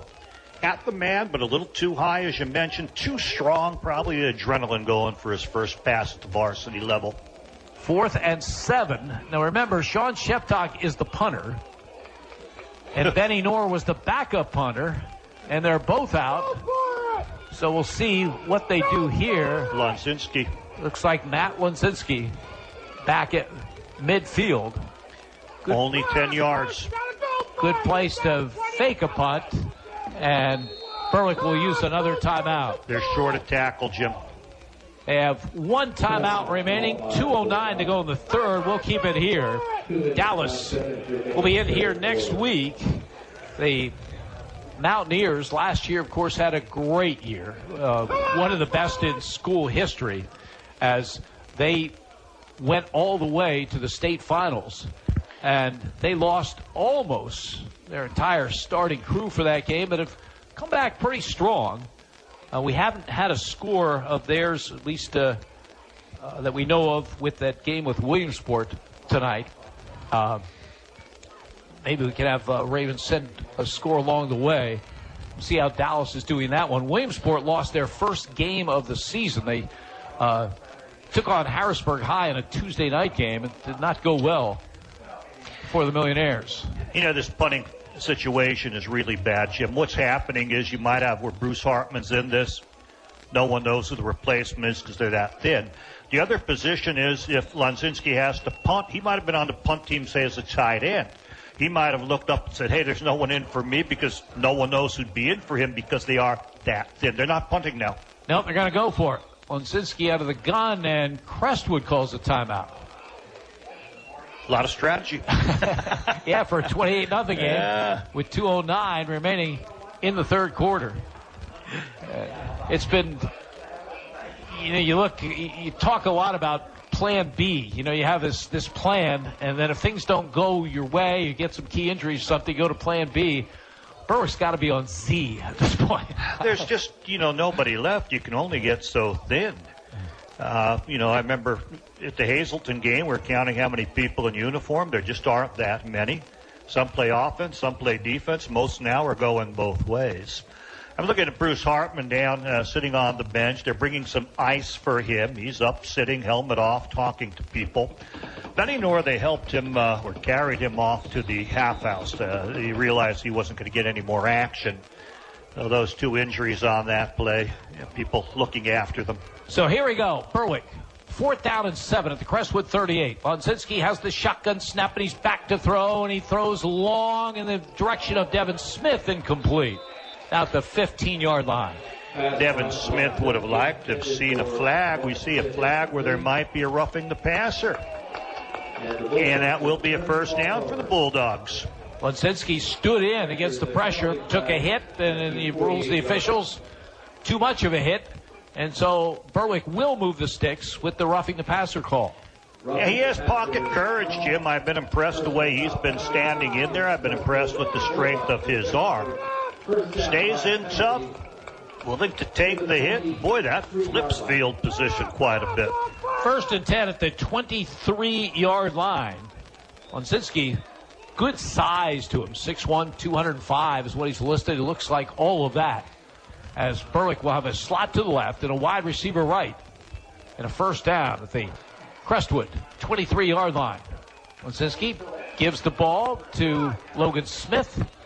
Runs hard as usual. Gets to the 20, maybe the 19-yard line. He always runs hard, Jim. He's explosive. Explodes out of the backfield. Explodes into the little seam that's there. And, people will eventually bring him down, but not till he hits that linebacker level. Give him 4 more yards there. 2nd down and 6. Bulldogs at the Comets 19-yard line. Clock winding down here in the third. 1:35 and running. Lunzinski to the sideline to get the play call. Quarterback running has been a big part of this offense throughout the season. We know Carmen DiFrancesco likes that element. We have yet to see Lunzinski run. We'll see what he does here. Tajee Taylor, the tight end, to the left side. Lunzinski awaits the shotgun snap. Has it, fakes handoff, keeps the football, tries to get outside right, breaks through one tackle and gets down to about the 14-yard line. Braden Boone had that corner fronted and let the man slide off and escape, which was able to trip Lunzinski up, or he might have had the end zone. Just a yard short of the first down. 3rd down and 1 coming for Berwick. They have it at the Crestwood 14-yard line. Play opened wonderfully. Fake to the left. He went to the right. Boy, it was there.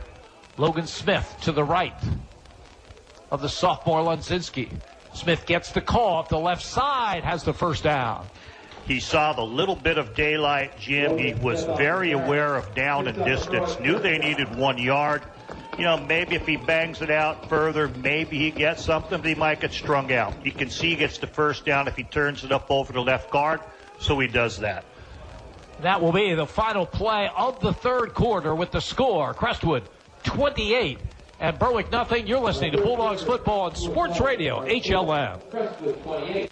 Ameriprise financial advisor Jeffrey McKinnon, certified financial planner, about the exclusive Confident Retirement Approach. It's a personalized, flexible, step-by-step approach toward financial balance. Call Jeff today at 570-520-4137. The office is located at 118B East 3rd Street in Berwick. The Confident Retirement Approach is not a guarantee of future financial results. Investment advisory products and services are made available through Ameriprise Financial Services, a registered investment advisor. This is Berwick football coach Carm DiFrancesco. You are listening to Bulldogs football on Sports Radio HLM. Berwick Bulldog football. WHLM Bloomsburg, WBWX Berwick. HLM.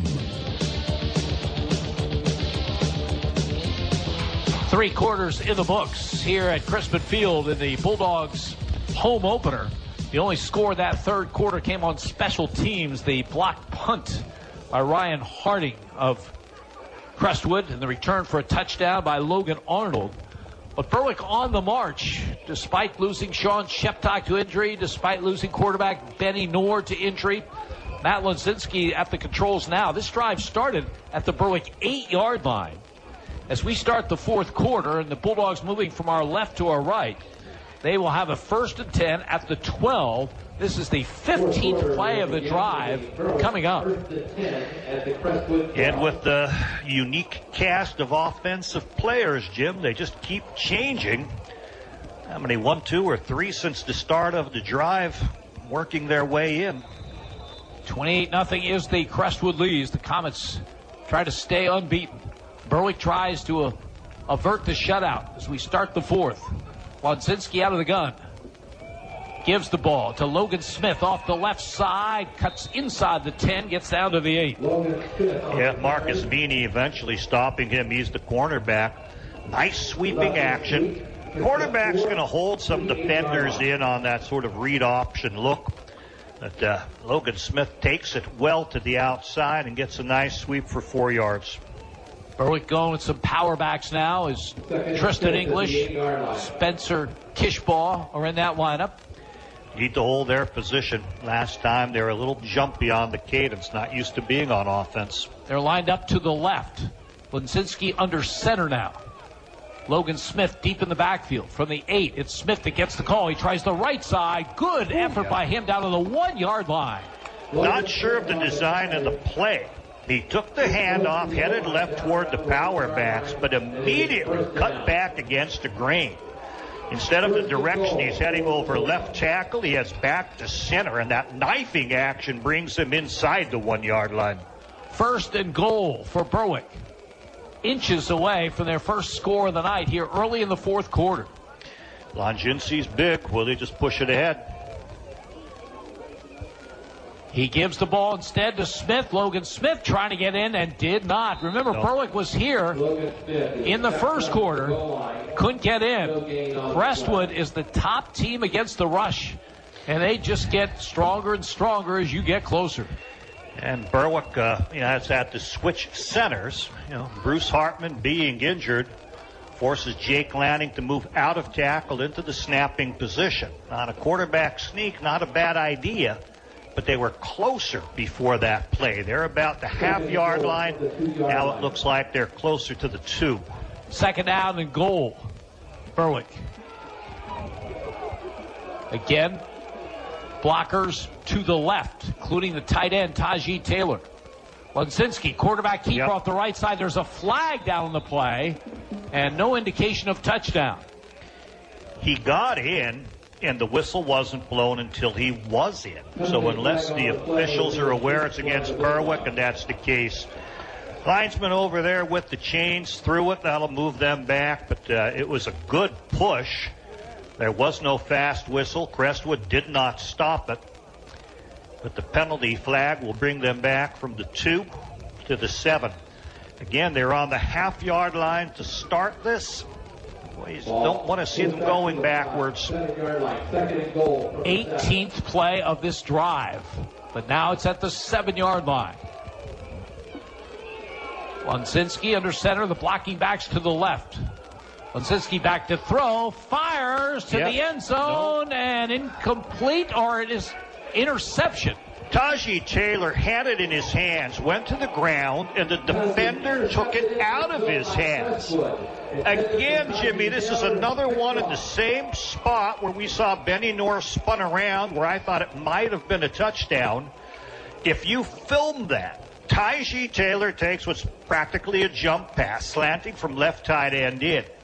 It's in his grasp. He has it in his hand. He falls to the ground. The defender rolls over him and pulls the ball out of his hand.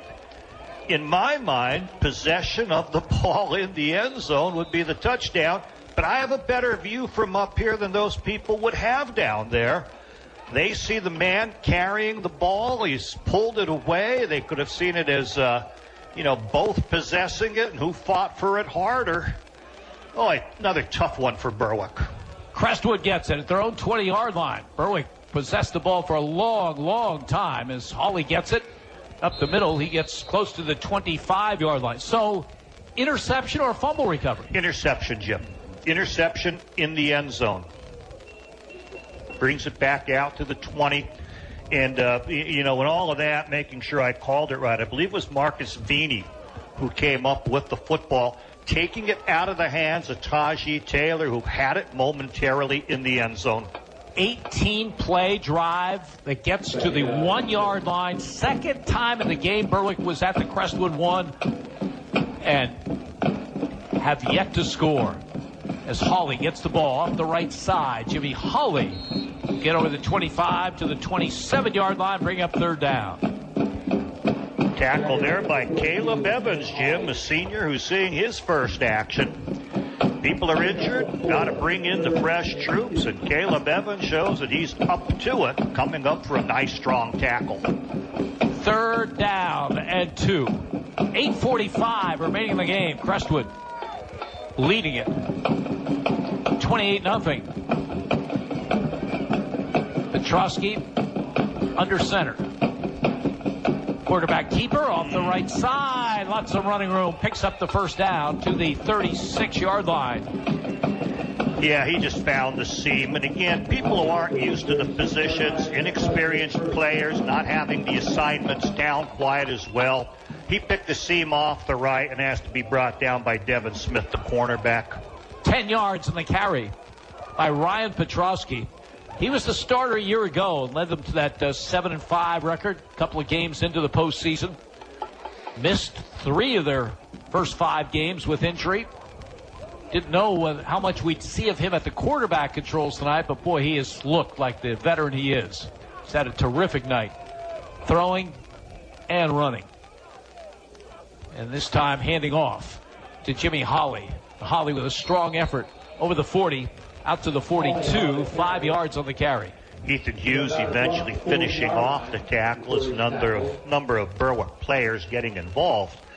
But this offensive line establishes itself, gets itself set, charges on out, moves people back. Hawley, a very tough running back. He impresses me as one of those hard-nosed football players that you want on your team.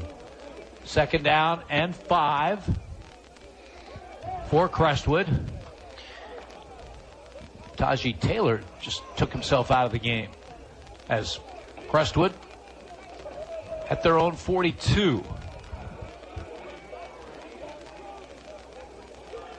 Give off the left side and gain out to about the 45-yard line as Ethan Shudak, kicker, got the carry. He had 2 carries on the season for -2, and I wondered if they had happened on fake punts, but apparently they like to rotate him.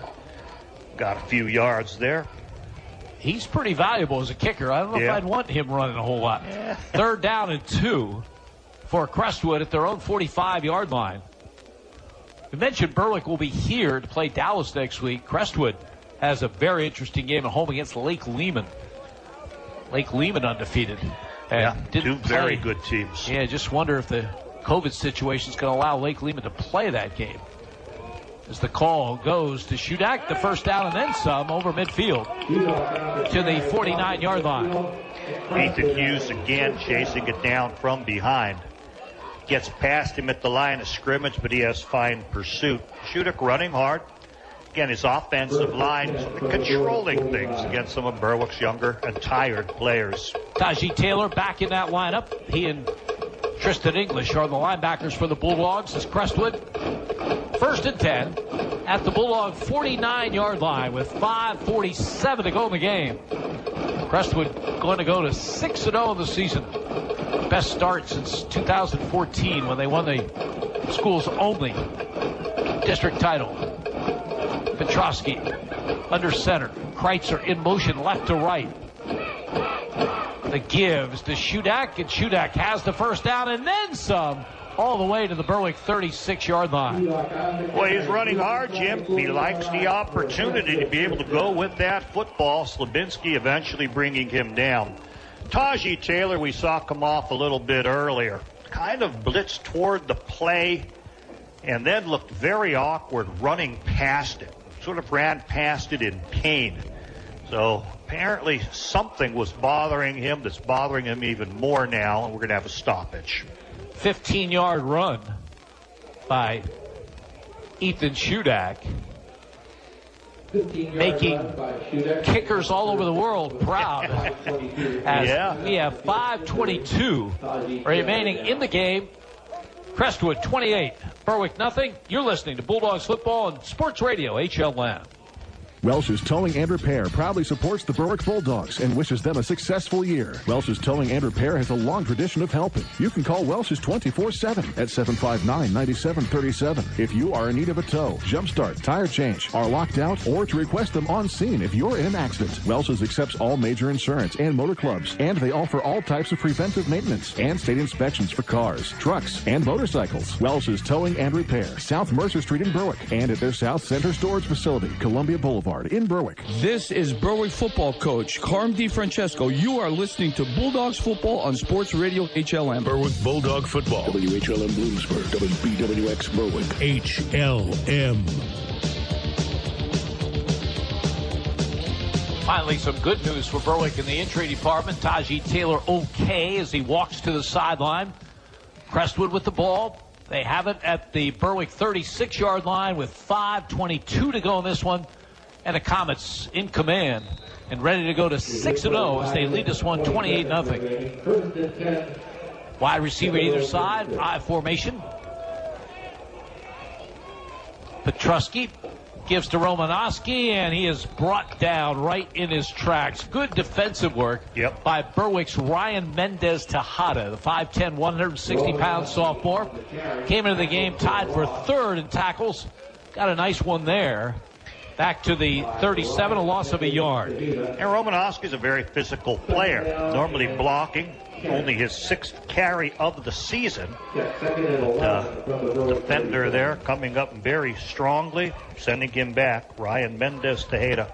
2nd down and 11. Crestwood taking their time here with that big lead as we come to 4.5 minutes remaining in the game. Stay with us afterwards.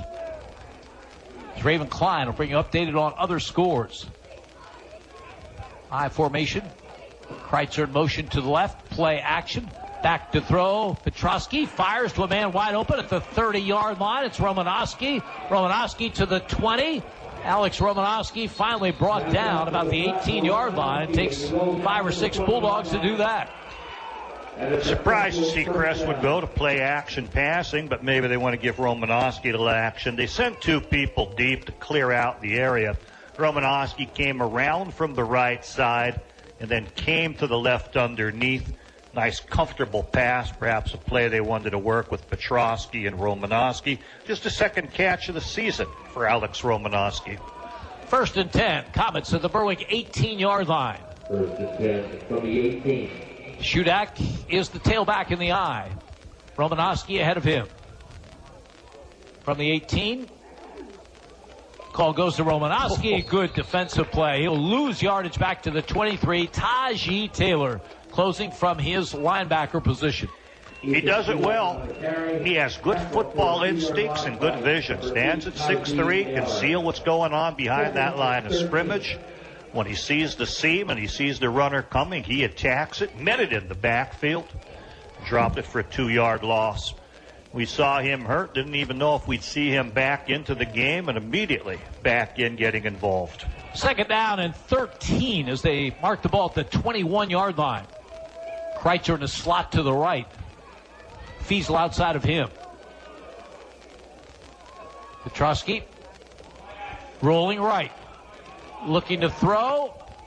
Fires, has his man for the touchdown. Logan Arnold in for the score from 21 yards out. He rolled out and then eventually attacked the line of scrimmage. In fact, I wonder if he had passed it, but no flag being thrown. So right before the line of scrimmage, makes the decision, sees Arnold breaking, hits him about the 1-yard line, and takes it in from there. Petrosky, 21 yards to Arnold. Ethan Shudak on to attempt the extra point with just 2:43 to play. DeMarzo with the hold. Kick is up. Kick is good. Timeout on the field. 2:43 to go.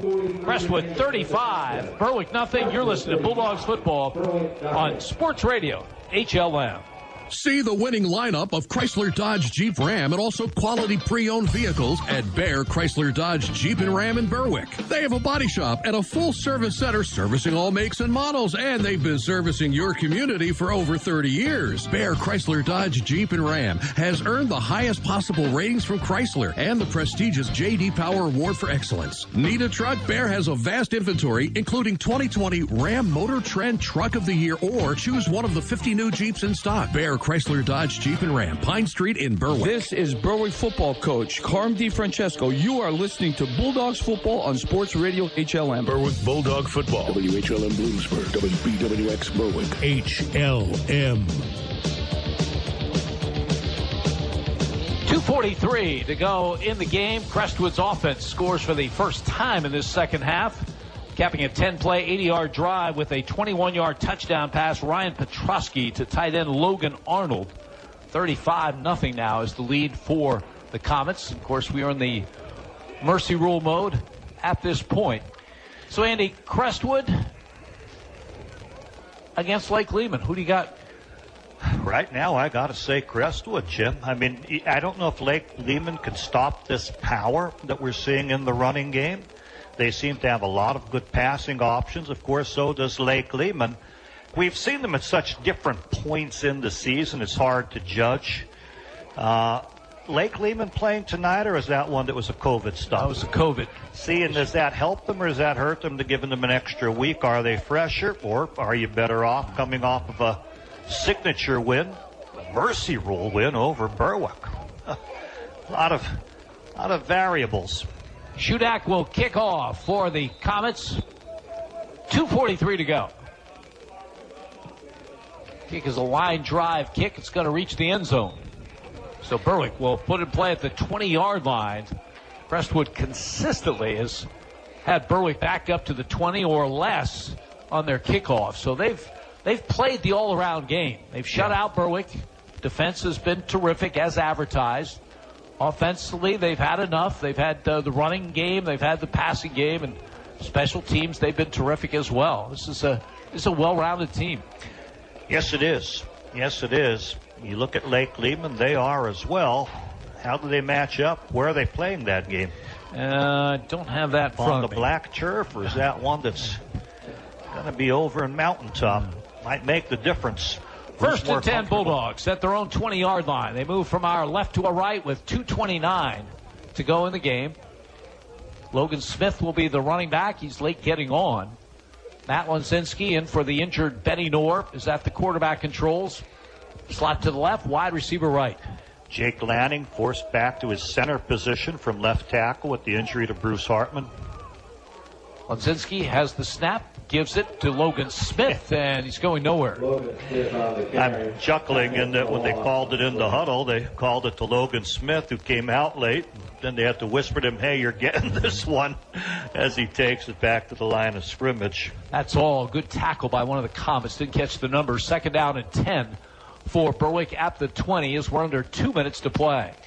An aggressive, hard-hitting defense, Jim. I mean, we don't know how it will react to a strong passing team, this Crestwood defense. But, boy, right now they're very, very impressive in this game. They hit hard. And, of course, Lake Lehman is the best passing team that we've seen this season. As Lunzinski gets the shotgun snap, gives to Ryan Bankus, his first carry of the game. Tries the left side, brought down at the line of scrimmage. Third down and 10 coming. Ethan Shudak playing a little defense now, making the hit there at the line of scrimmage on Ryan Bankus. Haven't seen Bankus in a while on the season. 9 carries for 47 yards and limited action. Clock winding down. Maybe one more play for the Bulldogs with 1:06 to go. Again, the season finale coming next week. Dallas in here. Jaden Conklin, another sophomore, entering for the offense of Berwick. So Bulldogs third down and 10. Ball at their own 20. Sophomore Matt Lunzinski awaits the shotgun snap with 3 receivers to the right. He has it and he rolls right. And he fires and he has his man, Braden Boone, and he is brought down to the 23-yard line. Boone's had a nice night catching the football and running after the catches. Nothing there, though. And he does pick up 3, and that will be the final play of this game as it winds down. And the final will be Crestwood 35 and Berwick nothing. Stay with us. We'll have stats with Andy Lickney. We'll have scores with Raven Klein. You're listening to Bulldogs Football on Sports Radio HLN. Are you looking to meet an elder care need? Do you or a loved one need assistance with any of the instrumental or basic activities of daily living? Brookdale Senior Living has a solution. Brookdale Bloomsburg, located at 420 Schaefer Road, is a premium personal care home offering a family atmosphere along with round-the-clock nursing care. Call 570-387-6868 to learn more. Better yet, we invite you to drop in and meet the Brookdale family and learn how we can offer an optimum aging experience for you or a loved one. Northeast Pennsylvania, it's your home. And no matter what stage of life you find yourself in, what you rely on most is security. When that house becomes a home, the moment you get that new car, when your dreams become a reality, it's times like this when you have to look to the experts for advice and financial peace of mind. They're there with innovative products and services to help you with your financial future every step of the way. Together, they will help dreams and goals become reality. They are more than a bank. They're your neighbor. They are First Keystone Community Bank, member FDIC, and equal housing lender. Berwick Bulldog Football, HLM. In high school football tonight, a final. Southern Columbia wins over Central Columbia 52-3. In the fourth quarter, Bloomsburg is currently leading Midwest 28-2. A final. Wyoming area beat Nanticoke 42-7. In the fourth quarter, Selinsgrove is leading Shamokin 20-7.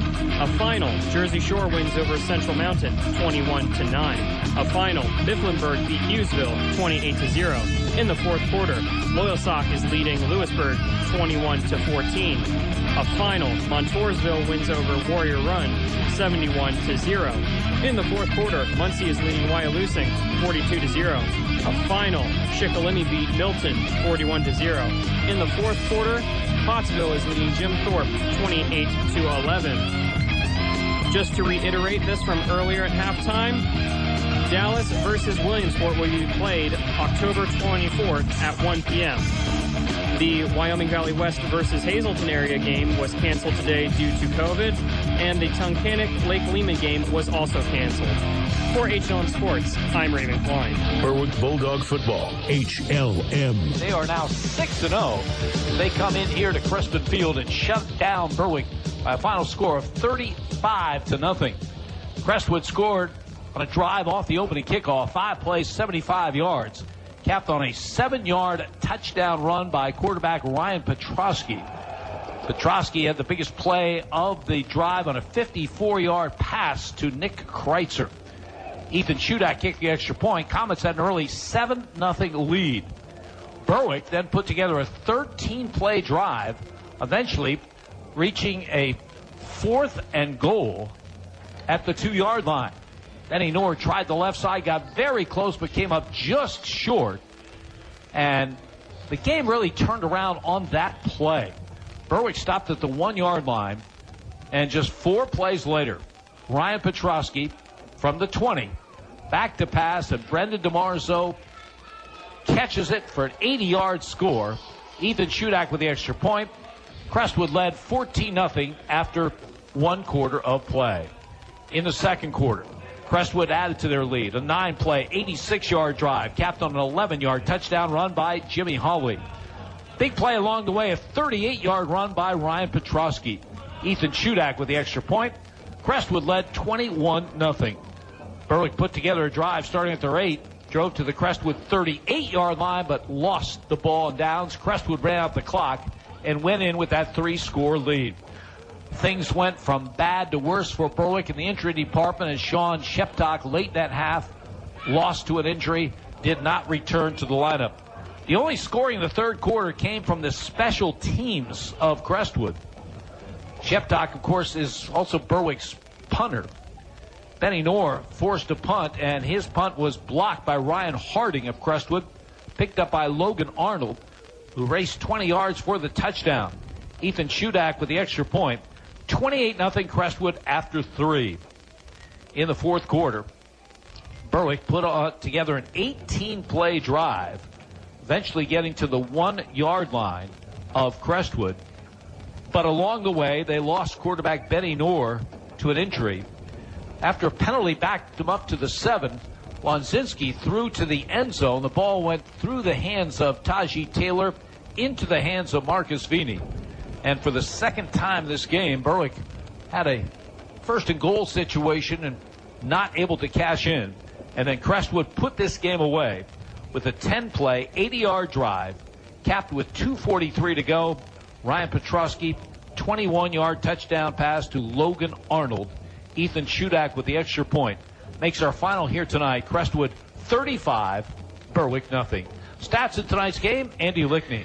Well, Jim, Crestwood had the edge, 349 yards in total offense, 90 yards more than Berwick's 259 yards. For the Comets, it was a very strong game. Their split is 158 on the ground, 191 in the air. More in the air, but they only threw 7 passes, but they completed 5 of the 7, and some were very long. A 54-yard pass to Nick Kreitzer early in the game opened it up. Then Brendan DiMarzio caught one for 80 yards and a touchdown. Logan Arnold, his 21-yard touchdown here in the fourth quarter. Paul Fiesel caught a 16-yarder, and Alex Romanowski caught one for 20. So 191 yards as I add that up and look again. It's hard to believe, just 5 passes complete and 7 attempts, but 191 yards. Add it to the 158 on the ground. They establish that ground game, and then the play-action passing becomes very strong off it. 24 runs compared to the 7 passing plays. Jimmy Hawley, the main back, 11 carries for 66 yards. Workmanlike behind a very strong line. Caleb Benjamin, 2 carries for 4. Ethan Shudak, the kicker punter, came on in the fourth quarter. 4 carries for him for 20 yards. And then the quarterback, Ryan Petrosky, the running quarterback, a big part of this offense. He had 7 carries for 68 yards. His 68 and 66 by Hawley, the bulk of the 158 yards, added to 191 in the airways and a big total of 349 yards for the Crestwood Comets. Berwick ended up with some relatively nice numbers overall. 259 yards, just a little bit over their seasonal average. 172 on the ground and 87 in the air. One of the problems, though, is a lot of that ground game came out of Benny Noor, who ended up not finishing the game, and you wonder about will he be ready for next week. 8 carries for 107 yards. Very gutty performance by quarterback Benny Noor. Matt Lunzinski, who finished at quarterback at 5 yards on 1 pop, ran a quarterback sneak in for a touchdown, but a motion penalty brought that one back. Logan Smith had almost all of his action. In fact, he had all of his backfield action in the second half. 11 carries for 24 yards. Not a very great average, but in watching him play, a great effort. Blake Maher, back from injury, 11 carries for 30 yards for him. And Sean Sheptock, before his injury, 2 first-half carries for 6 yards. So outside of the quarterback position, not a whole lot of yardage, Jim. 107 of the 172 yards coming on the legs of Benny Noor. Quarterbacks combined 7 of 14 in this game. 1 interception, which very well should have been a touchdown, but wrestled out of the arms of Tajee Taylor. And 87 yards in the air. Looking at Benny Noor and Matt Lunzinski, I have Lunzinski with 2 completes at the end of the game and 5 attempts. Instead of the touchdown, that interception has to go onto his line. But, boy, he played well, I thought, at quarterback. Benny Noor would have had the rest of the numbers. I don't have the exact split. But for Berwick, 87 in the air, 172 on the ground. Looking at the receivers, Sean Sheptock got 2 for 18. Braden Boone had a very strong game. 4 catches in all, 61 yards for him. Rowan Slabinski had the other catch, that being an 8-yarder. 87 in the air, 172 on the ground, 259 for Berwick, but no match for the 349 for a very strong Crestwood Comet team. They came as advertised. Oh, yeah. There's a reason they're undefeated. Yeah. They're very, very good. And for Berwick, it just becomes an untenable situation. They came in so shorthanded with injuries, and during the course of this game, lost Sean Sheptock, Bruce Hartman, and Benny Noor, of the players we know about. And it's just one of those seasons that you like to forget. It's going to be that haunted year for many people with COVID, but super haunted for Berwick football with everything that could go wrong. It's Murphy's Law. It is going wrong. Crestwood improves to 6-0 for the first time since the 2014 season. They'll be home against another unbeaten team, Lake Lehman, next Friday. For Berwick, they go to 1-4. They'll be home against the Mountaineers of Dallas next Friday here at Crispin Field in a 7 o'clock kickoff. We hope you'll join us for the broadcast. It starts, as usual, with Coach DiFrancesco's show at 6. That final again, Crestwood 35, Berwick nothing. For Andy Lickney and our producer Raven Klein, this is Jim Doyle reminding you heard it live on Sports Radio HLM. You've been listening to Berwick Bulldogs football on Sports Radio HLM. Brought to you by First Columbia Bank and Trust, with you every step of the way. Forge Pub and Eatery, West 11th Street in Berwick. Bear Chrysler Dodge Jeep and Ram in Berwick. Berwick Dental Arts, quality care for your dental health. Berwick Notary Center, Orange Street in Berwick. Mason's Monogram Services for all your Bulldog merchandise. The Medicine Shop, East 9th Street in Berwick. Neighbor Fence Company, residential and commercial fencing. First Keystone Community Bank, yesterday's traditions, tomorrow's vision. Red's Roofing, the roofing ninjas of Berwick for all your home improvements. Yannick Real Estate, commercial and residential. The Mayo Funeral Homes of Berwick and Chickasha. Your Berwick State Farm agents Lori Powell, Sean Black, and Melissa Price. Hometown agents who understand Berwick's needs. Riverview Block Inc. of Berwick. Alexander Family Dealership, Central Road off Route 11 in Bloomsburg. Access Gymnastics Academy, East 7th Street in Bloomsburg. Romeo's Italian Submarines and Sasser Sweet Stop, 1306 Orange Street, Berwick. Independence Ford, Route 11 in Bloomsburg. J-Dog Junk Removal and Hauling, veteran and military family owned and operated. Tri-County Lumber, South Poplar Street in Berwick. Welsh's Towing and Repair, towing, recovery, and lockout services. S.J. Kowalski Heating and Cooling, the way the earth intended. Jeffrey McKinnon, financial advisor with Ameriprise Financial Services, Inc. With the right financial advisor, life can be brilliant. J. Lilo Jewelers, 140 East Main Street in Bloomsburg. And by Brookdale Senior Living, 420 Schaefer Road in Bloomsburg.